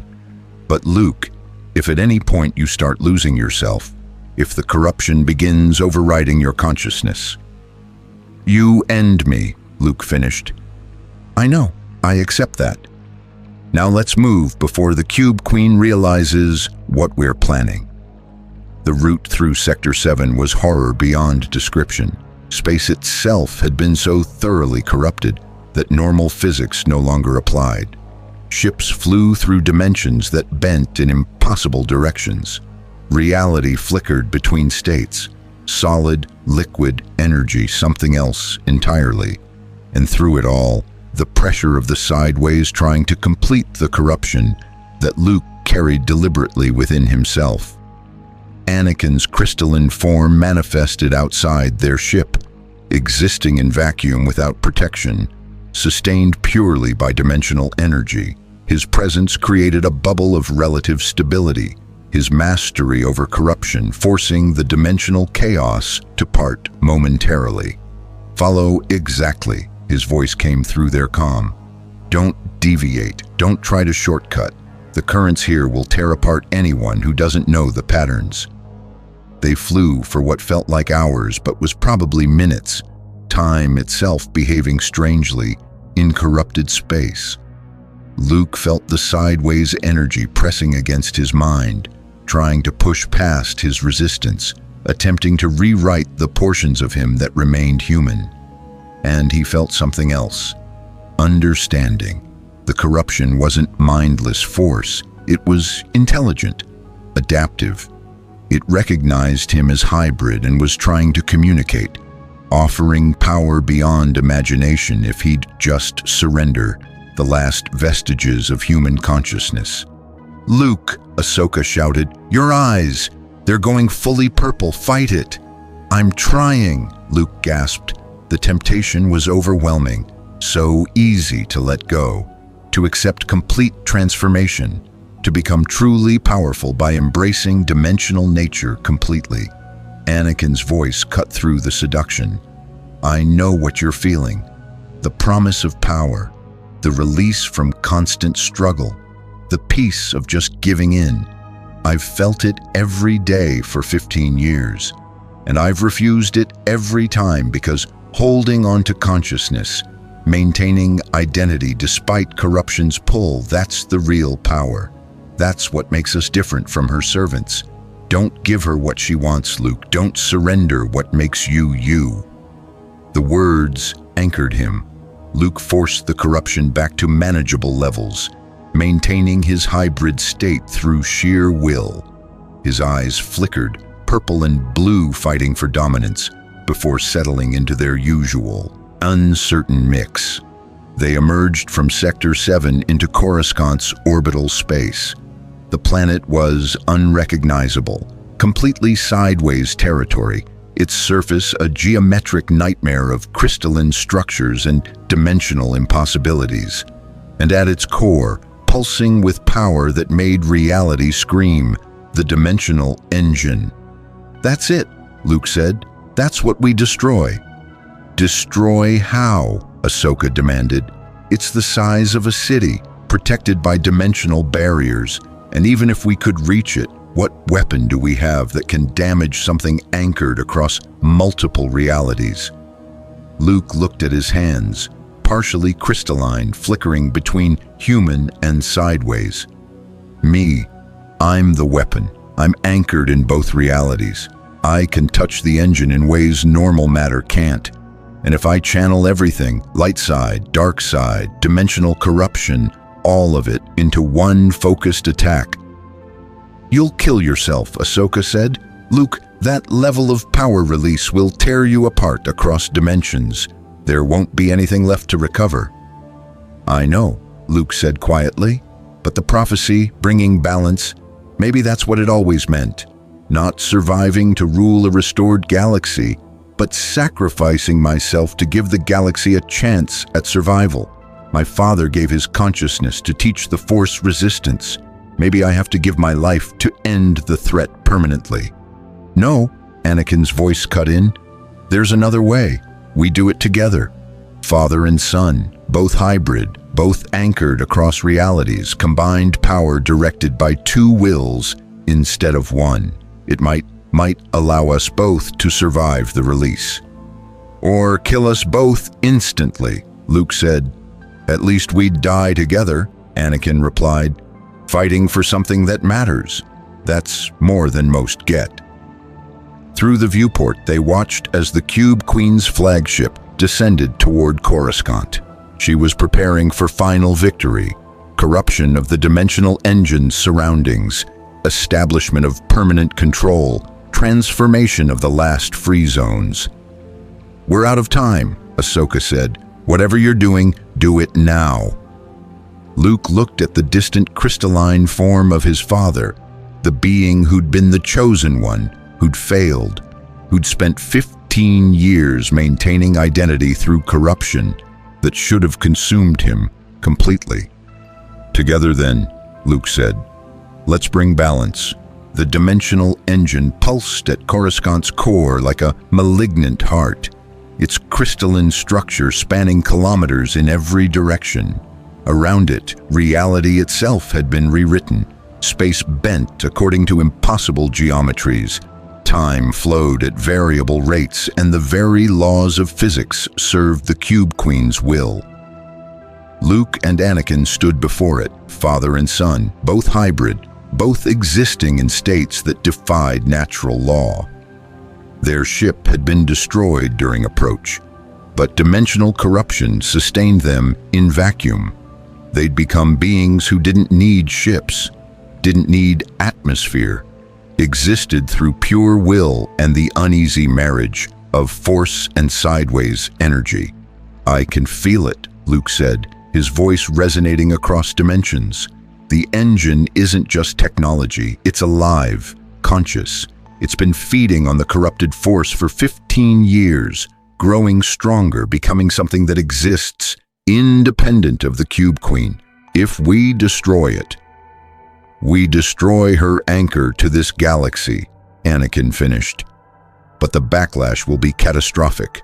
All the dimensional energy stored in that structure will release simultaneously. It could tear a hole in reality that swallows the entire system. Or it could sever her connection permanently, Luke countered. Force her back to the sideways with no way to return. End the invasion completely. We don't have certainty, only calculated risk. Above them, the Cube Queen's flagship descended. She'd sensed their approach. Impossible not to, given the dimensional disturbance two hybrid force users created simply by existing. Her crystalline form materialized before them, easily 100 feet tall, radiating power that made the space around her ripple and fracture. "The Skywalkers," she said, her voice carrying across vacuum and dimension simultaneously. Father and son, both corrupted, both believing they've mastered transformation that I inflicted. How perfectly ironic. "We're nothing like your servants," Luke said, his lightsaber igniting, blade burning with colors that shouldn't exist, energy drawn from both force and sideways simultaneously. "No," the Cube Queen agreed. "You're worse. My servants surrendered consciousness willingly or were overwhelmed too quickly to resist. You chose corruption, embraced it, believed you could control what controls all things. That arrogance makes you perfect examples of why the last reality always wins. Even your resistance becomes service eventually."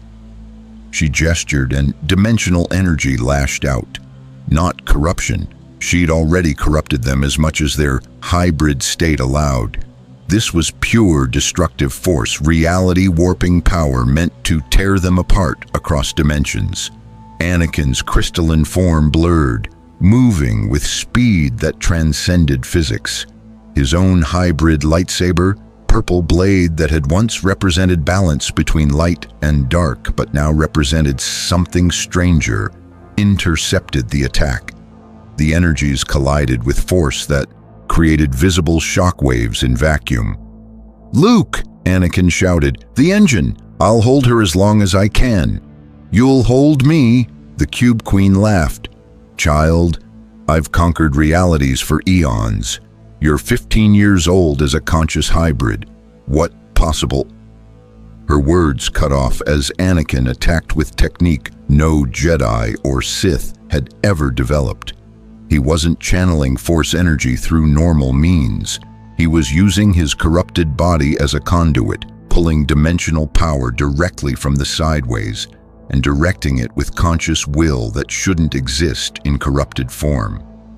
It hurt her, not killed, not even significantly wounded, but hurt.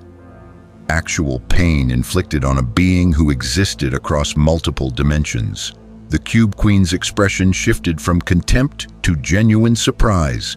"How?" she demanded. "How are you channeling sideways energy against me? You're corrupted. You're mine." "I was yours," Anakin corrected, his attacks relentless.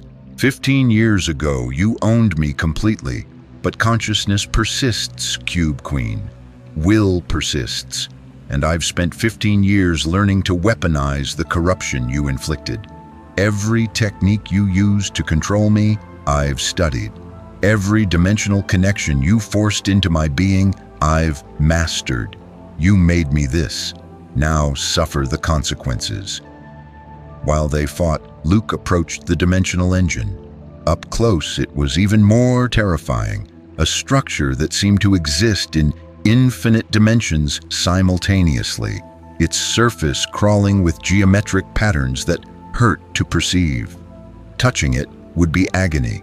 Channeling power through it might be fatal, but it was also the key. Destroy this, and the Cube Queen lost her anchor. Survive this, and the galaxy gained permanent respite. Luke placed both hands against the engine's surface. Immediately, dimensional energy flooded into him. Not corruption attempting to consume, but raw power beyond measure. The engine recognized him as hybrid, as something that existed in both realities and tried to integrate him into its structure.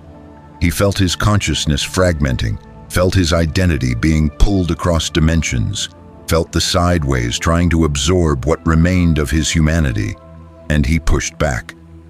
Not with force energy alone, not with dimensional power alone, but with something he'd spent 10 years developing. Synthesis, the ability to channel both energies simultaneously, to make them work in harmony rather than opposition, to become living bridge between realities.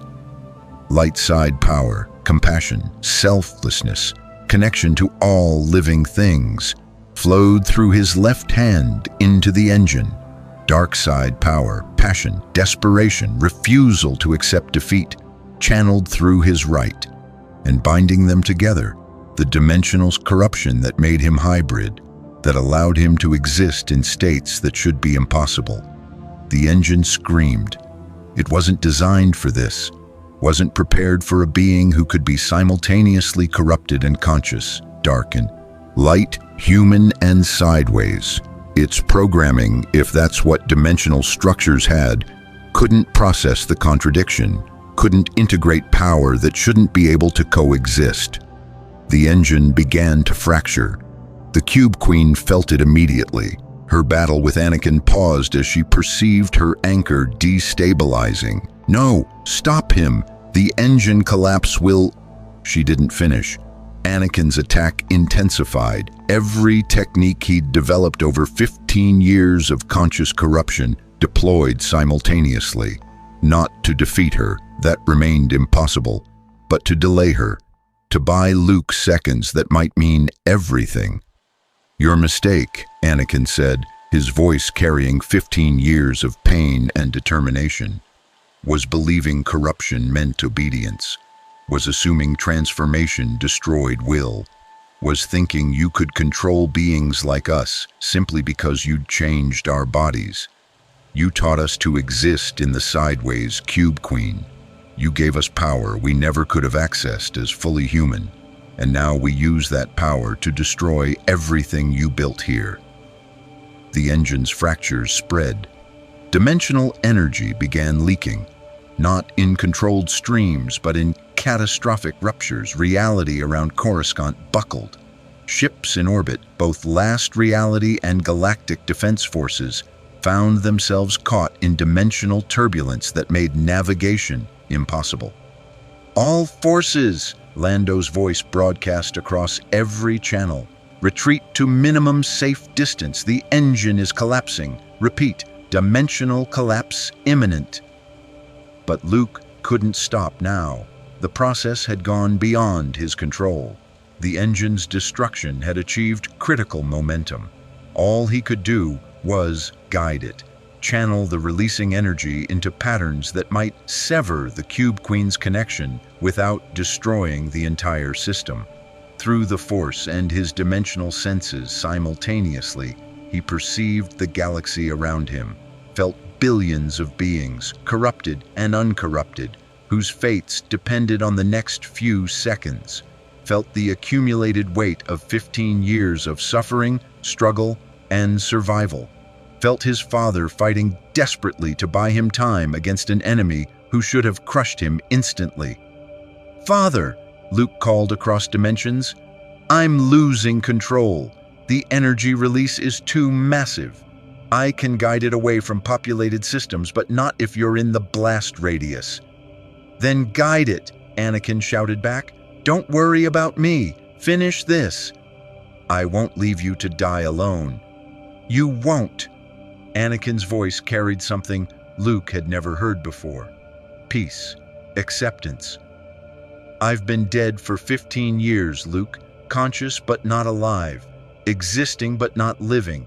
If this is how it ends, saving the galaxy by holding off the Cube Queen while my son destroys her anchor, that's a better death than I deserve. Do it. Bring balance like the prophecy always said." The Cube Queen realized her danger too late. She abandoned the fight with Anakin, reaching toward the engine to stabilize it through her own dimensional power, but Luke had already committed. The fractures had spread beyond recovery. The engine's collapse was inevitable. "No!" she screamed. "I am eternal. The last reality cannot be—" The dimensional engine exploded, not with fire or concussion, with pure reality disruption. Space folded, time fractured, dimensions intersected that should never touch. And through it all, a wave of energy that severed the Cube Queen's connection to the Star Wars galaxy like cutting a rope. Her flagship began dissolving. Her physical manifestation in this reality started fragmenting. The billions of cubes anchoring her presence across the galaxy shattered simultaneously, and the corrupted territories, permanently transformed but no longer actively hostile, suddenly found themselves free of her direct influence. The Cube Queen felt herself being pulled back into the sideways, felt her carefully constructed network collapsing, felt 15 years of preparation being destroyed in seconds. "This isn't over," she screamed as her form dissipated.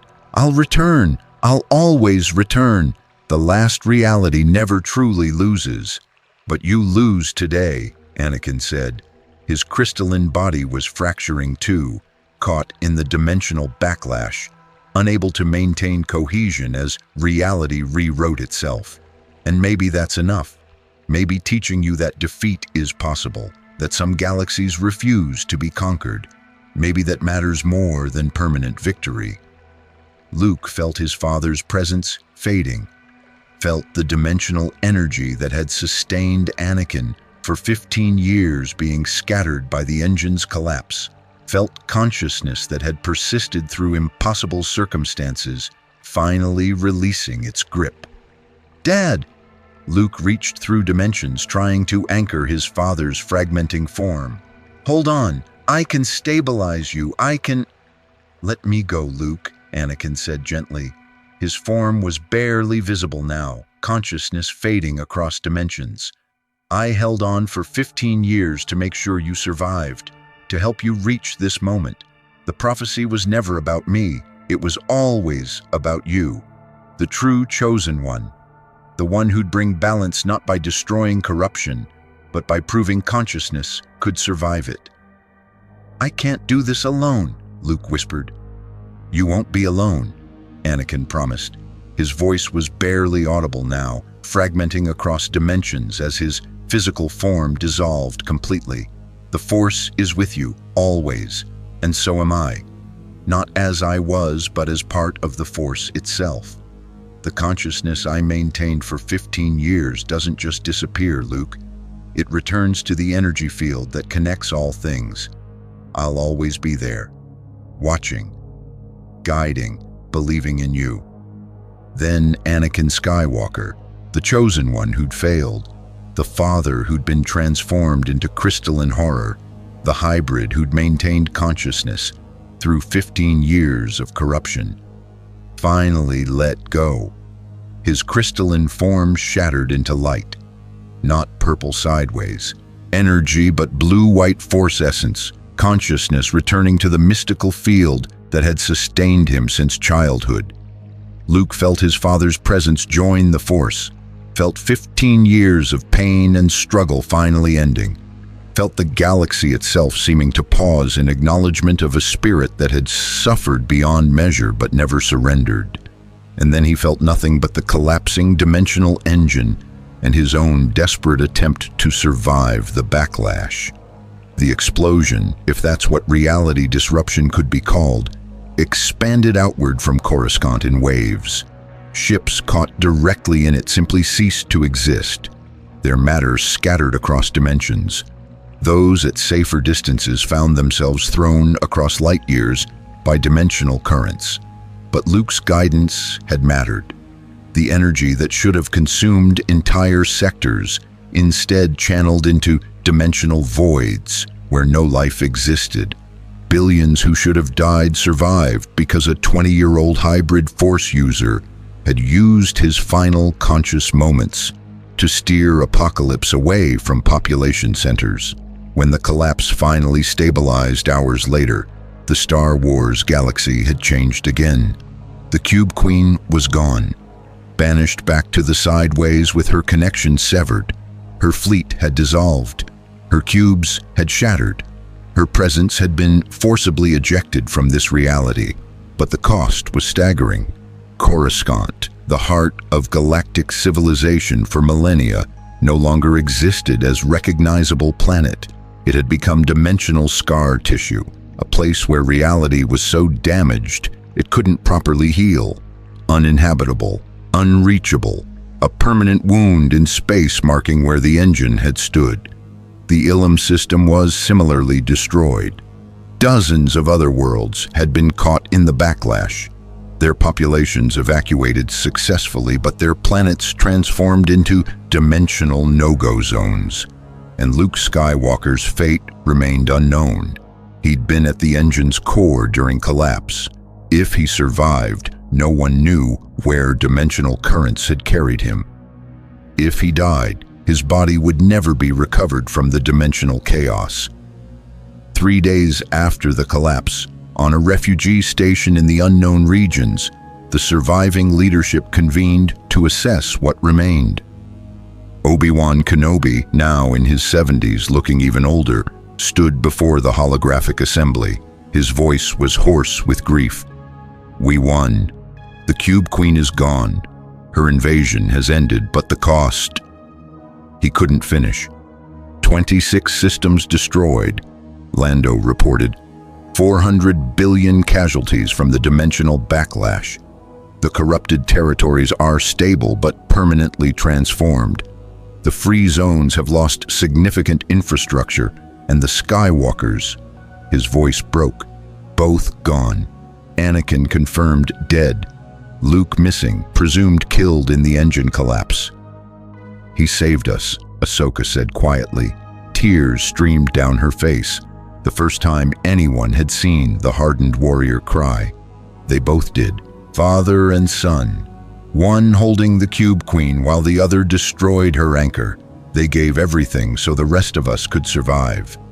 "Then we honor that sacrifice," said Padme's crystalline form. She'd survived, her corrupted body resistant to dimensional backlash. "We rebuild. We remember. We create a galaxy worthy of what they gave up. That's how we repay them." The assembly agreed. Plans were made for reconstruction, for integrating corrupted and free populations permanently, for ensuring the galaxy would be ready if the Cube Queen ever found a way to return. But privately, each leader acknowledged the truth. They'd survived, but barely. The last reality had been defeated, but not destroyed. And the weapons that had saved them, 2 hybrid force users willing to sacrifice everything, were gone. If the Cube Queen returned in 50 years, 100 years, 1,000 years, would the galaxy have defenders capable of stopping her again? No one had answers, only hope that Luke's sacrifice had bought them enough time to find those answers. 2 weeks after the collapse, on a remote world at the galaxy's edge, a dimensional rift opened. Through it stumbled a figure, human mostly, but marked by crystalline patterns across half his body. His clothes were torn, his lightsaber was gone, but he was alive. Luke Skywalker collapsed onto alien grass, his body finally surrendering to exhaustion after fighting dimensional currents for 2 weeks straight. Before consciousness faded, he managed one thought: "We won. We actually won." Then darkness claimed him, not death, not corruption, but simple sleep. Earned rest after the longest fight of his life. Above him, stars shone uncorrupted. The galaxy was safe, damaged beyond recognition, transformed irreversibly, but safe. For now. And in the sideways dimension, the Cube Queen rebuilt herself slowly. Her form was diminished, her power reduced, her connection to the Star Wars galaxy severed in ways that would take centuries to repair. But she was immortal, patient, and absolutely committed to eventual return. "You won this round, Skywalkers," she whispered to dimensions that couldn't hear. "You forced me to retreat. You survived my invasion. You even killed my anchor. Impressive, unprecedented, worth studying." Her crystalline features reformed gradually, but the last reality exists outside time, outside mortality, We don't need to win every battle. We only need to win eventually, and eventually always comes. I'll return to your galaxy, not tomorrow, not in your children's lifetimes, but I will return. And when I do, I'll bring forces specifically designed to counter everything you developed. I'll bring techniques that make your hybrid warriors irrelevant. I'll bring corruption that consciousness cannot resist. The last reality always wins. You simply delayed the inevitable. But in the free zones and corrupted territories, as news spread that Luke Skywalker had survived, a different message resonated. The Chosen One had brought balance, not by destroying darkness or embracing light, but by proving that transformation didn't equal defeat, that consciousness could survive corruption, that even when facing dimensional apocalypse, beings who refused to surrender could achieve the impossible. The last reality might return someday, but this galaxy had learned to resist, had developed hybrid warriors, had proven that even gods could be wounded. And if the Cube Queen came back, they'd be ready, not with certainty of victory, but with certainty that resistance mattered, that survival was worth fighting for, that even against reality itself, hope remained. The war had ended, the invasion was defeated, and the galaxy, broken, transformed, fundamentally changed, lived on. That was victory enough. 20 years passed before Luke Skywalker returned to what remained of civilized space. He'd spent 2 decades in self-imposed exile at the galaxy's edge, meditating on what he'd become, mastering the hybrid nature that made him simultaneously human and dimensional aberration. The crystalline patterns across his body had spread, not corruption overwhelming consciousness, but integration reaching equilibrium. He existed now as something unprecedented, a being who was neither fully real nor fully sideways, but genuinely both. When he finally returned, it was to a galaxy that had rebuilt itself around the invasion's legacy. The free zones and corrupted territories no longer existed as separate entities, but as integrated civilization, where transformed and untransformed lived together. Children were born who'd never known the galaxy before corruption. Scientists had developed technologies that used dimensional mechanics constructively. Force users trained in techniques that combined traditional teachings with hybrid warrior methods. The Jedi Order had been reformed, not as the rigid institution of the Old Republic, but as something more flexible. Temple on Tython welcomed both fully human Force users and partially corrupted hybrids. Lightsabers burned with colors representing synthesis rather than strict light or dark adherence. And the Council included beings who'd once been fully corrupted but maintained consciousness through sheer determination. Padme Amidala's crystalline form sat on that council, as did Ahsoka Tano, whose own hybrid nature had stabilized into permanent state. Master Ki-Adi-Mundi, who'd been corrupted, then partially recovered when the Cube Queen's connection severed, and dozens of others who represented the galaxy's new reality. Transformation didn't mean damnation if consciousness persisted. Master Skywalker, Padme greeted Luke formally when he arrived at the temple. We'd hoped you would return eventually. The galaxy needs its chosen one. I'm not a master, Luke said, and I'm not sure I'm the chosen one anymore. That title belonged to my father. I just finished what he started. You did more than that, Ahsoka corrected. You proved the prophecy meant something different than anyone expected. Balance wasn't destroying one side or the other. It was becoming the bridge between them, living proof that seemingly incompatible forces could coexist. She gestured to the council chamber around them, architecture that blended traditional Jedi aesthetics with crystalline elements from corrupted territories. This is the balance you brought, a galaxy that accepts transformation as reality rather than fighting to restore what was lost. a civilization that uses corruption as tool rather than treating it purely as threat. And if the Cube Queen returns, Luke asked, if she finds a way to reconnect to our galaxy, then we'll be ready, said Obi-Wan Kenobi, appearing via hologram from his retirement on a distant world. The old Jedi Master looked ancient now, 90 years old, nearing the end of his life, but his voice carried undiminished determination. We've had 20 years to study the invasion, to develop counter techniques, to train a generation of hybrid warriors who can fight dimensional threats on equal footing. He smiled at Luke. And we have you, the only being who's faced the Cube Queen directly, channeled power that destroyed her anchor and survived. If anyone can stop her next return, it's you. I can't do it alone, Luke said. My father learned that. I learned that. The prophecy was never about one individual saving everyone. It was about showing the galaxy how to save itself, how to adapt, how to survive transformation without losing what makes us, us. Then teach us, Padme said simply. Stay. Train the next generation. Help us build a galaxy that can resist not just the Cube Queen, but any dimensional threat. You've spent 20 years mastering your hybrid nature. Share that knowledge. That's how we ensure the sacrifice of everyone we lost. Your father, the billions who died, the trillions who were transformed, means something permanent.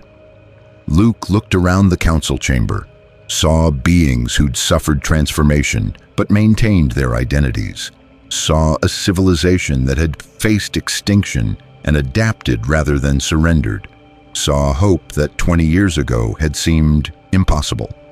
I'll stay, he decided. I'll teach what I've learned. But understand, I'm not leading another Jedi Order down the path of dogmatic certainty. No more absolutes about light and dark. No more pretending transformation is purely evil. We face realities now that old philosophies can't address. That means new teachings, new traditions, new ways of understanding the Force. That's why we need you, Ahsoka said. The galaxy you return to isn't the one you left. We've learned that survival requires flexibility, that consciousness matters more than physical form, that even corruption can be tool rather than curse. You understand those truths at a level the rest of us are still learning. That makes you the perfect teacher for a galaxy that exists between states. Over the following decades, Luke Skywalker established new Force traditions. Not Jedi, not Sith, but something else. Practitioners who embraced synthesis, who trained in both realities, who understood that balance meant accepting rather than eliminating contradiction. His students included humans, transformed hybrids, even some fully corrupted beings who'd maintained consciousness. They learned to channel Force energy through dimensional connections, to resist corruption while accepting its presence, to fight threats that existed across multiple realities simultaneously. And always, they prepared for the Cube Queen's return, because everyone understood that eventually meant certainty, not possibility. The last reality would find a way back. The only questions were when and whether the galaxy would be ready. Monitoring stations were established at dimensional weak points, early warning systems that could detect sideways incursions years before they manifested. Research continued into weapons that could wound dimensional beings permanently. Alliances were maintained with the Convergence and other dimensional travelers who opposed the last reality's conquests. The Star Wars galaxy transformed from victim into defensive fortress, not through military might alone, but through comprehensive integration of everything learned from the invasion. Technology, Force mastery, dimensional manipulation, hybrid warriors, all woven into civilization's foundation. 90 years after the invasion's end, on his deathbed at age 110, Luke Skywalker gathered his students for final teaching. I won't live to see her return, he told them, his hybrid body finally failing despite decades of resistance. But you will. Your children will. Your grandchildren will face the Cube Queen when she finds a way to reconnect. And when that happens, remember what we learned. The last reality wins through overwhelming force and absolute corruption. They expect surrender, expect consciousness to break under transformation, expect civilizations to collapse when faced with dimensional apocalypse. Prove them wrong. Maintain your identity regardless of physical form. Use corruption as tool rather than accepting it as master. Resist not through denial but through integration. Show them that this galaxy, this impossible, resilient, absolutely refusing to die galaxy cannot be conquered. Not permanently, not while even one conscious being chooses resistance over submission. His crystalline patterns flared one final time, blue and purple energy mixing impossibly. My father was the first chosen one. He taught the Force how to resist. I was the second. I proved consciousness could survive corruption.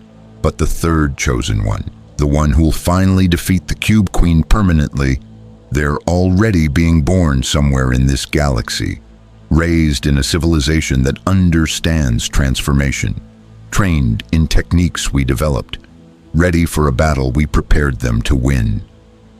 Find them, train them, and when the Cube Queen returns, make sure they're ready to finish what we started. Luke Skywalker died at peace, his consciousness joining the Force, adding to the collective knowledge that would guide future generations.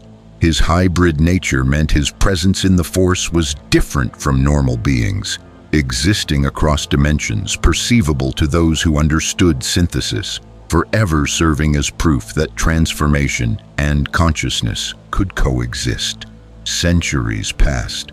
The Star Wars galaxy continued evolving. New technologies emerged. New Force traditions developed. New generations were born who knew the invasion only as history, the Cube Queen as legend, the Skywalkers as mythical figures whose sacrifices had saved civilization.